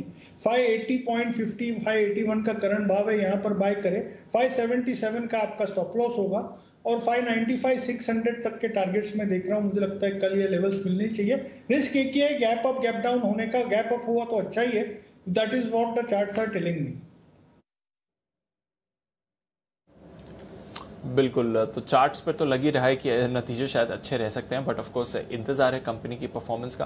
कुछ खास बड़ा नतीजे के लिहाज से एक्सपेक्टेड नहीं है, बट कुछ बड़ा नेगेटिव भी एक्सपेक्टेड नहीं है, तो वो भी एक तरह का पॉजिटिव ही हो सकता है जिस तरह से हालत रही है पिछले कुछ समय से टेलीकॉम कंपनीज की। नजर रखते हैं भारतीय एयरटेल, नतीजों का है इंतजार, बट फिलहाल पॉजिटिविटी के साथ ही ट्रेड कर रहा है ये काउंटर। मेटल्स, इसके बारे में हम कुछ जानकारी लेने वाले थे आशीष चतुर्वेदी के साथ। आशीष हमारे साथ जुड़ गए हैं। आशीष, बताइए मेटल्स में क्या चल रहा है? दीपांशु, लगातार अंतर्राष्ट्रीय खबरों का असर जो है बाजार में देखने को मिलता है और मेटल स्टॉक्स लगातार एक्शन में बने रहते हैं। खासतौर पर अगर आप देखें तो 2 थीम्स हैं जहां पर आपको फोकस रखना चाहिए। सबसे पहला एल्यूमिनियम और दूसरा है स्टील। एल्यूमिनियम में भी अगर आप देखें तो साल की शुरुआत से लेकर अब तक करीब करीब 26% की तेजी देखने को मिल रही है और इसके पीछे का कारण ये है कि चीन के कई इलाकों में अगर आप देखें तो बाढ़ आई है, उसके चलते जो सप्लाई चेन है वो प्रभावित हुई है और शंघाई में कीमतें अगर आप देखें तो करीब 11 साल के उच्चतम स्तर पर चल रही हैं और चीन की तरफ से अगर आप देखें तो लगातार जो एल्यूमिनियम की मांग है वहां पर काफी बड़ा इजाफा देखने को मिल रहा है और पिछले महीने के मुकाबले अगर आप देखें तो करीब 2.94 लाख टन जो है चाइना ने एल्यूमिनियम इंपोर्ट किया है। यानी ये दर्शाता है कि वहां पर मांग काफी ज्यादा स्ट्रांग है और लगातार बढ़ते हुए प्रदूषण के चलते देखिए वहां पर जो एल्यूमिनियम स्मेल्टर्स हैं, कंपनीज हैं, उन्हें कहा गया कि आप भी जो अपने एमिशन है उसे 30 से लेकर 50% तक काटें और इसी के चलते अगर आप देखें तो ग्लोबल डिमांड का एक बढ़िया इंपैक्ट देखने को मिलता है। पिछले दिनों हमने देखा भी था कि नाल्को जिस स्टॉक्स में काफी बढ़िया तेजी देखी गई थी। अब आते हैं स्टील के ऊपर, तो स्टील में देखिए लगातार जो चाइना है वो एक्सपोर्ट पर ड्यूटी है, जो रिबेट्स हैं वो हटाते जा रहा है। वो मान रहा है कि एक्सपोर्ट अब वहां पर कम होनी चाहिए और इनफैक्ट इंपोर्ट जो है आसान कर रहा है क्योंकि चाइना ने पैंडेमिक से उभरने के बाद जो है बड़े इंफ्रास्ट्रक्चर जो खर्च हैं वो अनाउंस किए थे और साल के आधे भाग में अगर आप देखें तो चाइना का जो स्टील इंपोर्ट है इसमें करीब 30% की सालाना बढ़त देखने को मिली है। इसके अलावा भी अगर आप देखें तो ग्लोबल जो अन्य कमेंट्री आ रही है वो भी स्टील सेक्टर के लिए काफी ज्यादा पॉजिटिव है। दुनिया के दिग्गज जो स्टील मैन्युफैक्चरर हैं आर्सेलरमित्तल, उन्होंने 2021 में कहा है कि जो ग्लोबल डिमांड है, खपत है, उनके गाइडेंस वहां पर उन्होंने ट्वीक किए बढ़ाए हैं। पहले मान रहे थे कि करीब 4.5 से लेकर 5.5% की बढ़त देखने को मिलेगी ग्लोबल स्टील कंजम्पशन में, लेकिन अब मान रहे हैं कि 7.5 से लेकर 8.5 यानी बड़ा जो है रिवीजन इन्होंने अपवर्ड साइड पर किया। और जेफरीज की तरफ से भी अगर आप देखें तो रिपोर्ट्स आते हुए दिखी थी कि अभी फिलहाल अगर आप देखें तो जो स्टील मिल्स हैं, स्टील कंपनीज हैं, इनकी जो मार्जिन की अपसाइकिल है उसकी महज शुरुआत हुई है। बड़ा सफर तय करना है, अच्छी तेजी यहाँ पर देखने को मिलेगी।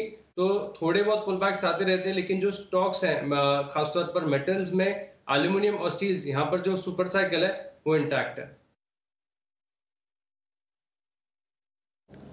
बिल्कुल, तो सुपर साइकिल इंटैक्ट है। थोड़ी आपको मुनाफा वसूली आती दिखेगी, बट एक्शन भरपूर है। चोपड़ा साहब भी इस पर अपनी राय कुछ देना चाह रहे हैं। चोपड़ा साहब बताएं सर। देखिए, मैंने करीब 7-8 महीने पहले से मेटल्स के बारे में बोलना शुरू किया था, और मुझे आज भी याद है आप ही के चैनल पर दिवाली पिक दिया था मैंने टाटा स्टील, जो 400 रुपए करीब ट्रेड करता था उस समय पर, और आज करीब 1450 के आसपास होके आया है। और इसी प्रकार से मुझे अच्छे से याद होगा जब अनिल जी ने भी बोला था कि कुमार मंगलम बिरला जी आपको बुलाकर अवार्ड देंगे और शाबाशी देंगे। जब हिंडाल्को 300 पे था तो मैंने रिकमेंड किया था कुछ महीने पहले, और इसी प्रकार से नाल्को भी करीब 38 रुपए 40 रुपए से मैंने रिकमेंडेशन किया था आपका न्यू ईयर पिक के हिसाब से। मैं ये कहना चाहता हूँ, जो बिल्कुल बात इन्होंने ठीक बोली है, कमोडिटी सुपर साइकिल में मेटल्स को मुझे लगता है अगले 3-4 साल बहुत अच्छे नजर आते हैं। और आज मैं एक और रिकमेंडेशन देना चाहता हूँ, वो है हिंदुस्तान कॉपर, जो करीब 150 रुपए पे ट्रेड करता है। मेरे हिसाब से ये स्टॉक 250 तक जा सकता है। एक बात मैं और बोलना चाहूंगा निवेशकों को कि जो पैसा बनता है, जैसे मैंने अभी बताया पिछले 7-8 महीनों में ही 3 गुना 4 गुना तक पैसा हुआ टाटा स्टील में और दूसरे स्टॉक्स में भी, तो होल्ड करके बनता है। और यदि कोई लंबी अवधि तक होल्ड करता है तो वहीं पर एक वेल्थ क्रिएशन होता है स्टॉक मार्केट्स में। और मुझे नहीं लगता कि बहुत ज्यादा ट्रेडिंग का फायदा होता है over a period of time, क्योंकि कहीं ना कहीं आप 2-3 ट्रेड्स में कमाते हैं, 2-3 ट्रेड्स में खोते हैं, तो बहुत ज्यादा मुनाफा नहीं बन पाता वहां पर। मगर अगर अच्छा मुनाफा कमाना है तो अच्छा सेक्टर पकड़िए, ग्रोथ सेक्टर पकड़िए और अच्छी कंपनी पकड़िए, तो मुनाफा अच्छा बनता है। तो आज मैं रिकमेंड करना चाहूंगा हिंदुस्तान कॉपर 250 के टारगेट के लिए। नो डाउट काफी अग्रेसिव टारगेट है, मगर यदि कोई 2 साल तक इसको होल्ड करता है तो मुझे लगता है कि हिंदुस्तान कॉपर 250 तक जा सकता है। और बहुत ही बेहतरीन टारगेट है। और मुझे अच्छे से याद है चोपड़ा साहब, बिल्कुल आपने हिंडाल्को के लिए इसी तरह की बात की थी और मैंने आश्चर्य भी बताया था, और वाकई में आपके टारगेट सही, सटीक और एकदम परफेक्ट साबित हुए। अब चोपड़ा साहब है बुलिश हिंदुस्तान कॉपर पर। आइए, लेकिन इस बीच एक बेहतरीन खबर आती हुई दिख रही 2 कंपनियों के लिए, एक है राणे मद्रास और दूसरी है मिंडा इंडस्ट्रीज।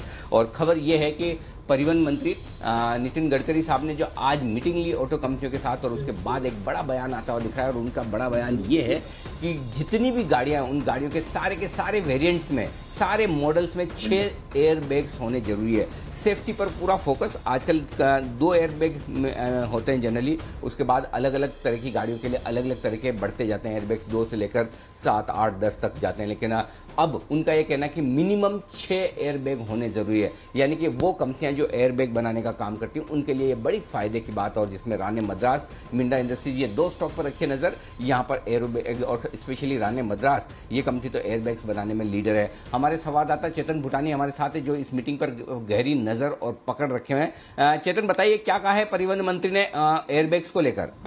सर, जी बिजनेस की खबर पर मोहर रखती नजर आ रही है। जी बिजनेस सबसे पहले रिपोर्ट किया था कि नितिन गडकरी ऑटो सेक्टर से मिलेंगे और कुछ इंपॉर्टेंट डेवलपमेंट पर बातचीत करेंगे। लेकिन जो सबसे इंपॉर्टेंट डेवलपमेंट आई है, नितिन गडकरी ने खुद ट्वीट करके इसका बयान दिया है, वो ये है कि नितिन गडकरी ने सारे प्राइवेट व्हीकल मैन्युफैक्चरर्स को बोला है कि सारे व्हीकल्स में जो कार स्पेसिफिकली आती हैं, उन गाड़ियों में 6 एयरबैग्स होना अभी मैंडेटरी है। क्योंकि अभी वहां पर उस मीटिंग में मारुति के एमडी एंड सीईओ केनिची आयोकावा भी थे। उन्होंने ये भी सवाल उठाया कि क्योंकि अगर जापान में अगर ऐसा हो सकता है कि अगर 6 एयरबैग की गाड़ियां चल सकती सड़कों पे, तो हिंदुस्तान पे ये सेफ्टी का फोकस क्यों नहीं हो सकता। तो डेफिनेटली ये बड़ा बयान नितिन गडकरी की तरफ से आ रहा है कि 6 एयरबैग का एक प्रपोजल नितिन गडकरी ने ऑटो इंडस्ट्री को दिया, जिसके चलते काफी फायदा डोमेस्टिक कंपनी जैसे राणे मद्रास, मिंडा इंडस्ट्री जैसे आप बता रहे हैं सर, बहुत ज्यादा फायदा होगा। क्योंकि अभी सिर्फ फ्रंट 2 एयरबैग मैंडेटरी करें भारत सरकार ने, जब अगर पीछे के भी एयरबैग मैंडेटरी हो जाते हैं, बैक सीट की और जो थर्ड रो भी होती है जिसमें पैसेंजर्स बैठ सकते हैं, तो definitely order book and order value in companies की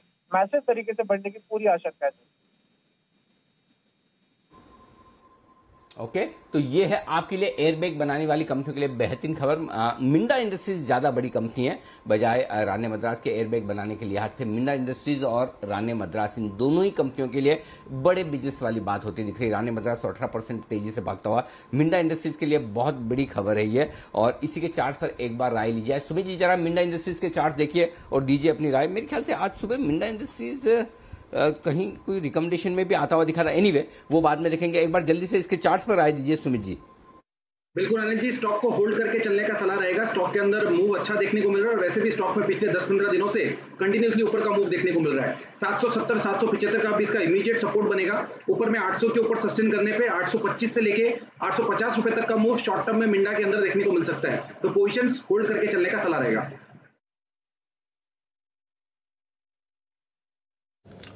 ओके तो यह है आपके लिए मिंदा इंडस्ट्रीज। नजर रखिए इस पर। मिंदा की QIP भी कल शाम को खुली है और फ्लोट प्राइस इसका कल की क्लोजिंग से देखें तो 2.5% के डिस्काउंट का था जो कि 735 पर आता है, पर उसके मुकाबले स्टॉक में आप जबरदस्त तेजी देख रहे हैं। QIP डिस्काउंट पर होने के बावजूद आप देख रहे हैं कि एक्शन इस पर भरपूर है। फाइनल QIP प्राइस जब आएगा तब आएगा, बट पॉजिटिव खबर आ रही है मिंदा इंडस्ट्रीज राणे मद्रास दोनों के लिए और स्टॉक पर भी एक्शन दिख रहा है।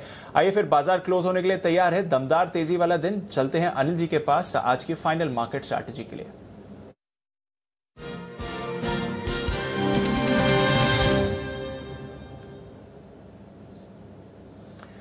सर ग्लोबल क्यूज दमदार हैं। 150 पॉइंट्स ऊपर डाउ फ्यूचर्स हैं, डेज हाई के करीब ही यहां पर ट्रेड हो रहा है और पिछले 1 घंटे में भी इसी लेवल को होल्ड करा है। नैस्डैक फ्यूचर्स में हल्की बढ़त है। यूरोप के बाजारों में भी आपको तेजी दिख रही है। तेल कल के 3.5% की गिरावट के बाद आज थोड़ा बाउंस बैक आपको आते हुए दिखा है। बॉन्ड यील्ड यूएस की कल 1.15 का लो लगाया था, फिलहाल 1.19 के करीब वहां पर भी ट्रेड हो रहा है और रुपए में भी आज दमदार मजबूती बनती हुई दिख रही है। सर तो अच्छे ग्लोबल क्यूज हैं, क्या करके जाएं? तेजी करके जाए। दीप आज तो इतना बड़ा ब्रेकआउट मिला है, बस फर्क ये कि फ्रेश तेजी करने के बजाय जो पोजीशन है उसे होल्ड करें। वो इसलिए कह रहा हूं कि डे हाई पर बड़े ब्रेकआउट, और आपको याद होगा जब हम 2:30 बजे भी शो कर रहे थे तो मैं आपको ये कह रहा था कि अब जो तेजी बनेगी वो डेटा के दम पर बनेगी। पहली बार इतने मजबूत डेटा नजर आए। 16,100 के पार निकलने के बाद लगभग 2.5 करोड़ शेयर निफ्टी पर शॉर्ट है। आप सोचिए 2.5 करोड़ शेयर कॉल राइटर्स है। अब बेस ही आपका ऊपर शिफ्ट हो जाएगा और ये 16,400 16,500 की तरफ निफ्टी बढ़ने की तैयारी है। और मैंने ये भी कहा था कि स्पीड बढ़ेगी तो आपके लिए तेजी की पोजीशन बरकरार रखने की राय 16,000 का पुट ऑप्शन खरीद लें अगर आपको एक सेफ्टी चाहिए। 34,800 का पुट ऑप्शन खरीद लें बैंक निफ्टी में अगर आपको एक सेफ्टी चाहिए। फ्रेश खरीदारी अब ना करें क्योंकि डे हाई पर बंद हो रहा है, 1.5% की मजबूती के साथ बंद हो रहा है। तो अगर कल हमें एक अच्छा मौका नीचे में मिले तो ठीक, अदरवाइज जो लॉन्ग पोजीशन है वो होल्ड करें। आप बिल्कुल तेजी में बने रहें, कहीं कोई चिंता की बात नहीं। स्टॉक स्पेसिफिक तेजी में तो बिल्कुल भी आपको टेंशन लेने की जरूरत नहीं है जी। बिल्कुल, तो तेजी में बने रहें और स्टॉक स्पेसिफिक तेजी में तो कोई भी टेंशन नहीं है। अब नई रेंज की तरफ बाजार मूव कर रहा है। तेजी की अगर आप पोजीशन कैरी फॉरवर्ड कर रहे हैं तो हर बार की तरह हेज जरूर बनाकर जाएं। 250 पॉइंट्स ऊपर क्लोज करने के लिए तैयार है निफ्टी इस समय। आइए जय अपनी एक कॉल देने के लिए तैयार है बिगुल जय ठक्कर के लिए।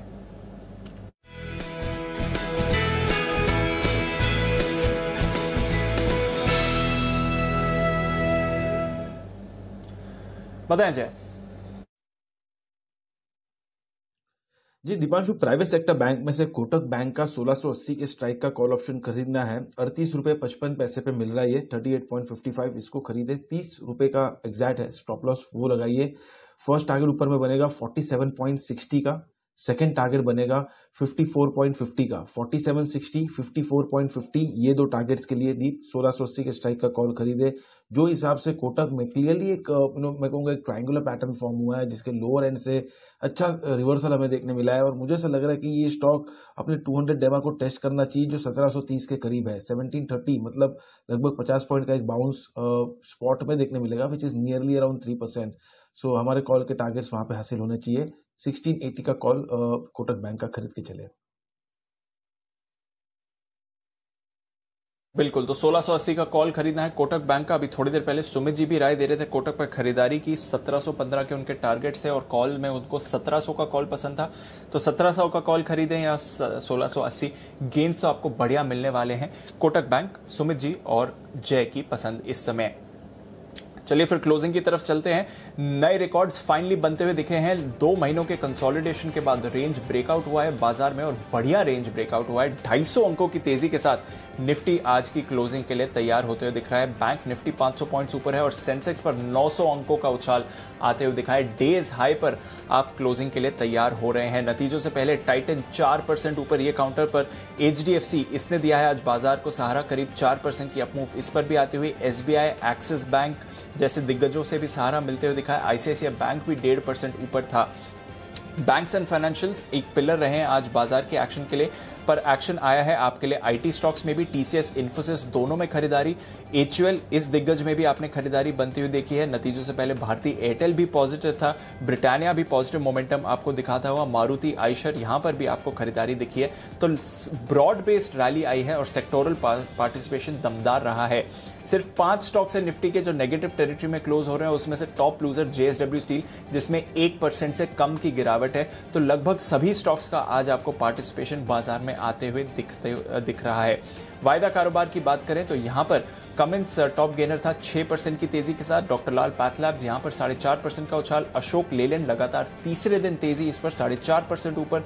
Havells, Nestle, Aarti Industries, Siemens, Bharat Forge, ICICI Pru, Mphasis कुछ और काउंटर्स जहां पर तेजी दिखी। बैंक ऑफ बड़ौदा इस पर बढ़िया एक्शन बनते हुए दिख रहा है। तो SBI के साथ साथ ये भी एक PSU दिग्गज जहां पर पॉजिटिविटी थी। हालांकि दूसरी तरफ PNB नतीजों के बाद रिएक्शन सुबह पॉजिटिव था, उसके बाद आपको फिसलते हुए दिखा है। गिरावट आई है वोडाफोन आइडिया में 11.5% टूटकर 52 वीक लो पर यह काउंटर क्लोज हो रहा है। PVR महाराष्ट्र में रिलैक्सेशन दे दी गई है, बट फिलहाल मुंबई महाराष्ट्र में मल्टीप्लेक्स और थिएटर्स खुलने के लिए मंजूरी नहीं है। RBL बैंक नतीजों का रिएक्शन 4% नीचे।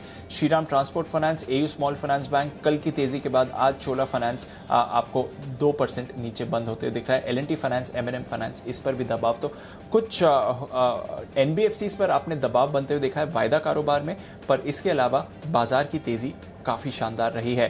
कैश मार्केट की बात करें तो यहां पर भी भरपूर एक्शन आपको आते हुए दिखा। अभी थोड़ी देर पहले राणे ब्रेक के लिए अच्छी खबर आई थी, 16% का उछाल उस काउंटर में। मिंदा इंडस्ट्रीज QIP के बावजूद इसमें तेजी। JK टायर 8% ऊपर, ट्यूब इन्वेस्टमेंट 6% की तेजी। इसके अलावा आप देख रहे हैं नील कमल 12% की तेजी दिखाता हुआ। रोजारी बायोटेक में अच्छी खरीदारी। First source solution, Sumitomo chemicals, Gujarat alkalis यहां पर अच्छा एक्शन। ब्रिगेड एंटरप्राइजेस एक और काउंटर जहां पर आपको तेजी बनती हुई दिखी है और साथ ही स्टर्लिंग विल्सन यहां पर भी आपको बढ़िया एक्शन बनते हुए दिखा है। स्टोवक्राफ्ट 5.5% ऊपर, बारबेक्यू नेशन 4.5% ऊपर। नजारा टेक में भी आपको हल्की खरीदारी दिखी है, जो रिसेंटली लिस्टेड कंपनीज का सवाल है। तो अनिल जी, फाइनली नए रिकॉर्ड्स 16,000 के ऊपर पहली बार बाजार गया। 16,000 के ऊपर की पहली बार क्लोजिंग, बल्कि 16,126 की प्रोविजनल क्लोजिंग आ रही है। 250 पॉइंट उछलकर डेज हाई पर क्लोजिंग आती हुई दिख रही सर।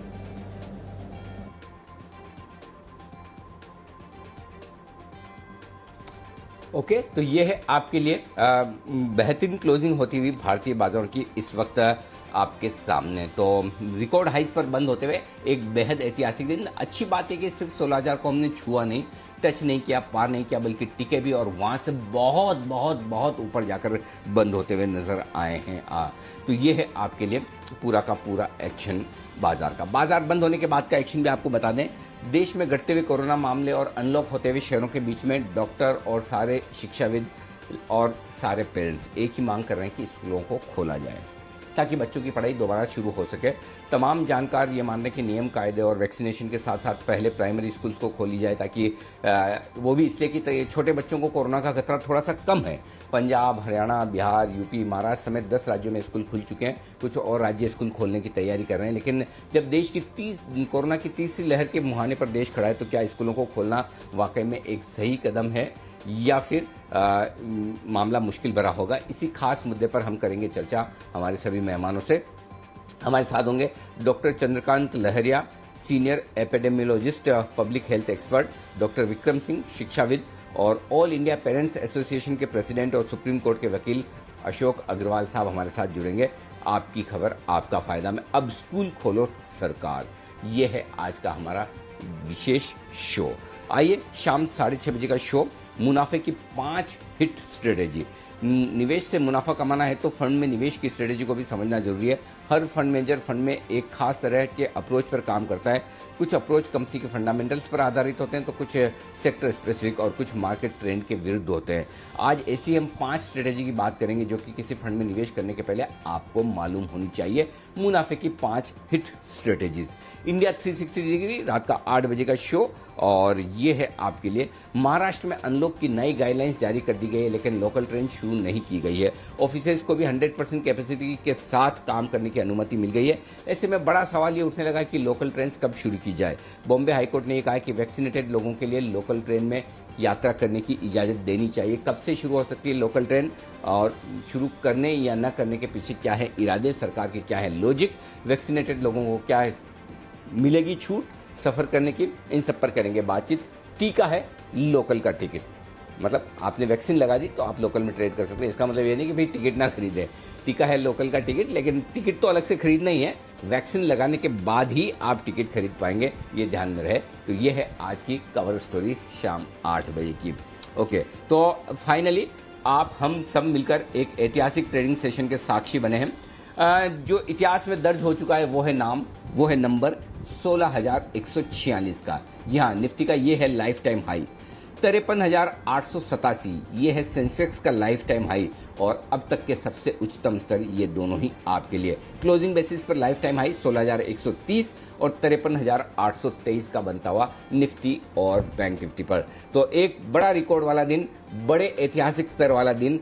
आप सबको मुबारक। एक बार फिर से आप सबको बहुत बहुत शुभकामनाएं, बहुत बहुत बधाई ये इस नए लाइफ टाइम हाई की। जाने से पहले एक सोच रहा हूँ हमारे सारे एक्सपर्ट्स को जरा एक बार स्क्रीन पर लाए। हाँ है स्क्रीन में। ओके, अगले 1 साल में कितनी और तेजी बन सकती है, जरा इसका एक पोल करवाया जाए। यहाँ से कितनी तेजी और निफ्टी में कितनी बन सकती है, जरा एक अपना अपना अंदाज दें। नॉट ऐसे कि सही हो, 50 चीज़ें होती है। मार्च और 2019 और 2020 और 2021 में क्या फ़र्क होता है वो हमने देखा है। फिर भी आज लाइफ टाइम आई है 16,000 पर है, तो एक जो दिल में इच्छा है वो बोली जाए। तो सुमित जी शुरुआत कीजिए। अनिल जी, मेरा पहला टारगेट 18,000 है, दूसरा टारगेट 21,000 है। अभी कितने महीनों में आता है वो देखना है। मेरे को बहुत जल्दी लग रहा है कि बहुत शार्प अपसाइड मूव आएगा। 18,000 निफ्टी, उसके बाद 21,000। कितना 17,000 और 21,000? मैंने सही सुना? 17 एंड 21, राइट? नहीं 18,000, 18,000, 18,000 और 21,000। ओके, अच्छा, टीनेज से एडल्ट वाली नहीं, वो टीनेज से 18 वाली एज में, ठीक है। ओके, 18,000, 21,000, उसके बाद एडल्ट वाली एज। सारे आपने लेवल्स एकदम 16, 18, 21 जो इंपॉर्टेंट साल है जिंदगी के वो लेवल रखे हैं। बंसल जी आपने क्या रखा है?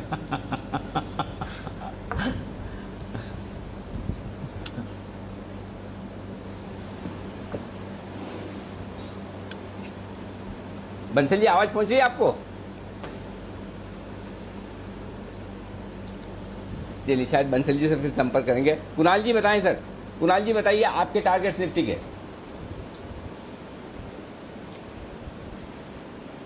अरे जी, टारगेट बताऊं उससे पहले एक सवाल है आपके लिए। जी जी पूछिए। अनिल जी, जब आपने जी बिजनेस ज्वाइन किया था उस समय निफ्टी का स्तर कितना था, आप बता सकेंगे? हे भगवान, 2 अप्रैल 2018 हमारे ऑफिशियल स्टैटिस्टिशियन दीपांशु भंडारी जल्दी से देखेंगे 2 अप्रैल 2018 को कितना था। 9 अप्रैल 2018 को मेरा पहला शो था, लेकिन 2 अप्रैल से मैंने ज्वाइन किया था। लेकिन मतलब मेरे ख्याल से कितना रहा, बिल्कुल सही, सीरियसली ध्यान में नहीं है।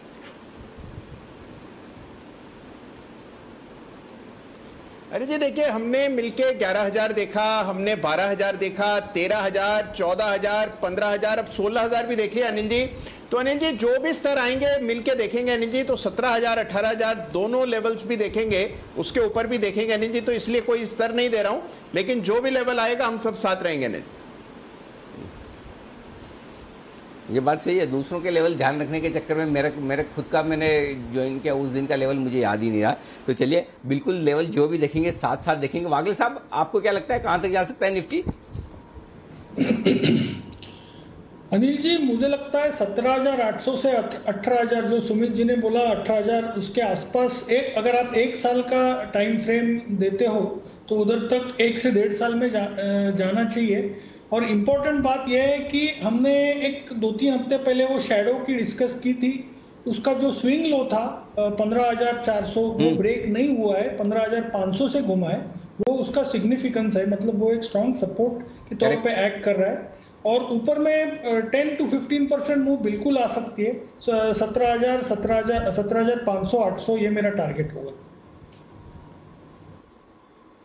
परफेक्ट। तो ये है आपके लिए 17,800, 18,000 के आसपास के टारगेट। और अप्रैल 2018 में 10,000 का निफ्टी था, 10,000 से 16,000, 60% इंडेक्स लेवल पर बढ़े हैं हम नेट ये कह सकते हैं। तो 60% कम नहीं है, 3 साल में 60%, 20% सालाना इंडेक्स बढ़ा है। CAGR नहीं, लेकिन 20% आप कह सकते हैं। जी विश्व जी, आपके टारगेट्स? देखिए अनिल जी, साल के शुरू में भी हमने 16,500 का टारगेट दिया था। अब मुझे लगता है कि 18,500 तक जा सकता है। ये साल का मेरा अपर लेवल 18,500 के आसपास का होगा। 18,500, वंडरफुल, क्या बात है, वेरी नाइस। 18,500 का टारगेट है आपके लिए। और जय, आपका टारगेट? अनिल जी 2 टारगेट्स है मेरे भी, जैसे सुमित के 2 टारगेट्स, अनिल जी मेरे भी 2 टारगेट्स है। पहला है 17,430 और दूसरा अप्रॉक्सीमेटली 20,000। तो 17,430, 20,000 ये लेवल्स देखने मिल सकते हैं निफ्टी में। अगर वो 17,430 के ऊपर जाता है तो अनिल जी जैसे अभी मूव देखने मिल रहा है वैसे ही उसके बाद शायद देखने मिले। वाह, 17,400 के बाद एक और बड़ी तेजी बनेगी। और हमारे भी जो लॉन्ग टर्म टारगेट है बुल मार्केट का, टॉप कब कहाँ कैसे, उसमें 21,080 तक के फाइनल टारगेट आते दिख रहे हैं और 17,250 के आसपास का एक अगला टारगेट आता हुआ दिख रहा है। तो काफी कुछ टारगेट आपके हमारे मिल रहे हैं। जय, एक बार मुझे लगता है दीप वो शो हमें एक बार फिर से रिविजिट करने की भी जरूरत है। एक बार देखते हैं वो डेटा निकाल कर वापस से एक बार किया जाए उस शो को भी। चोपड़ा साहब से पूछते हैं उनके टारगेट्स, बताएं सर। अनिल जी, मुझे लगता है कि अभी भी हम लोगों ने बेस्ट नहीं देखा है भारत का। और यदि आप मुझसे थोड़ा लॉन्ग टर्म टारगेट पूछे, मुझे तो 25,000 दिखती है निफ्टी। और वैसे मुझे 18,000 पहला टारगेट और 2-2.5 साल के अंदर 20-21,000 जा सकता है। तो इसमें करेक्शंस आएंगे। हम लोग एक लंबे बुल रन में हैं और अभी we are still to see the best in our country. अभी कोविड की वजह से जो डाउन साइड आया उसका एक अपसाइड भी दिखेगा। तो 18,000 पहला टारगेट और उसके बाद यदि कोई थोड़ा सा लंबा 2 साल तक अगर देखे तो मुझे लगता है कि 20 से 21,000 के बीच में कहीं पे मार्केट को आना चाहिए। और वैसे मुझे अगर आप थोड़ा और लंबा देखें तो 25,000 पे दिखाई देती है निफ्टी और बहुत अच्छा टाइम आएगा आने वाले 7-8 सालों में। बिल्कुल, तो बहुत ही बढ़िया targets. 18,000 short term, 20-21,000 medium term और लॉन्ग टर्म 25,000 के। और बंसल जी, अगर आप मेरी आवाज़ सुन पा रहे हैं तो आप भी अपने लेवल्स बताए रहे। इस बार भी अगर आप नहीं सुन पा रहे हैं तो मैं यही मानूंगा कि आप टारगेट्स देने से कतरा रहे हैं, बचने की कोशिश करें। सुन तो सब रहे हैं लेकिन बोल नहीं रहे हैं जैसे पिछली बार की तरह। बताएं सर। नहीं अनिल जी, पिछली बार मेरा ऑडियो डिस्कनेक्टेड था। अनिल जी, मेरा नियर टर्म टारगेट तो निफ्टी में 18,500 का है। और Anil ji, very long term target तो 1 लाख का है। जैसे आप बोलते हैं कि निफ्टी ने ऊपर ही जाना है तो बड़ा टारगेट 1 लाख का है। फिंगर्स क्रॉस रहे कि जितने भी पैनलिस्ट सब हम लोग बैठे हुए हैं, जब निफ्टी 1 लाख हो तो हम भी मतलब कि जीवित हो, क्योंकि निफ्टी तो ऊपर जाएगा ही जाएगा, नीचे वाला है कि नहीं है देखने की बात यह है। तो नियर टर्म टारगेट 18,000, 18,500 के हैं और very long term target 1 lakh के हैं।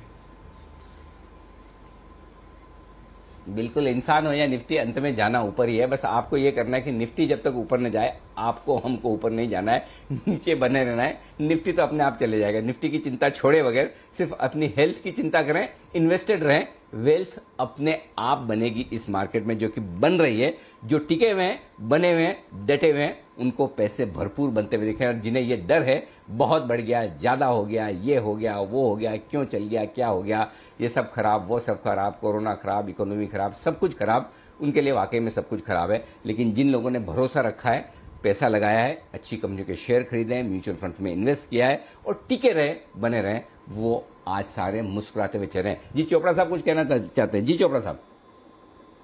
अनिल जी, जब 10 साल पहले जोमेटो में देवचंदानी साहब ने पैसा डाला था तो किसने सोचा था कि उस समय पर 1.25 लाख करोड़ 1.5 लाख करोड़ का मार्केट कैपिटलाइजेशन दिखेगा। तो इसी प्रकार से मुझे लगता है जो अभी जिस तरीके से आईपीओज आए हैं, जो टेक्नोलॉजी का की नई कंपनीज जो हैं वो अभी लिस्ट हो रही हैं और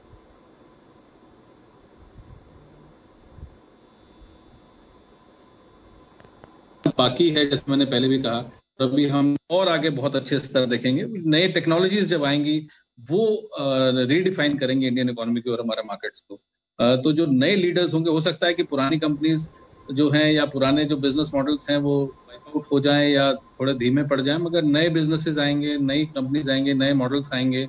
और जो हमने जोमेटो में देखा वो दर्शनीय था और याद रखने लायक था। तो आने वाले समय में जो लोग दर्शक देख भी रहे हैं, मुझे लगता है कि नई टेक्नोलॉजीज जो हैं वो रिडिफाइन करेंगी मार्केट की आगे की ग्रोथ।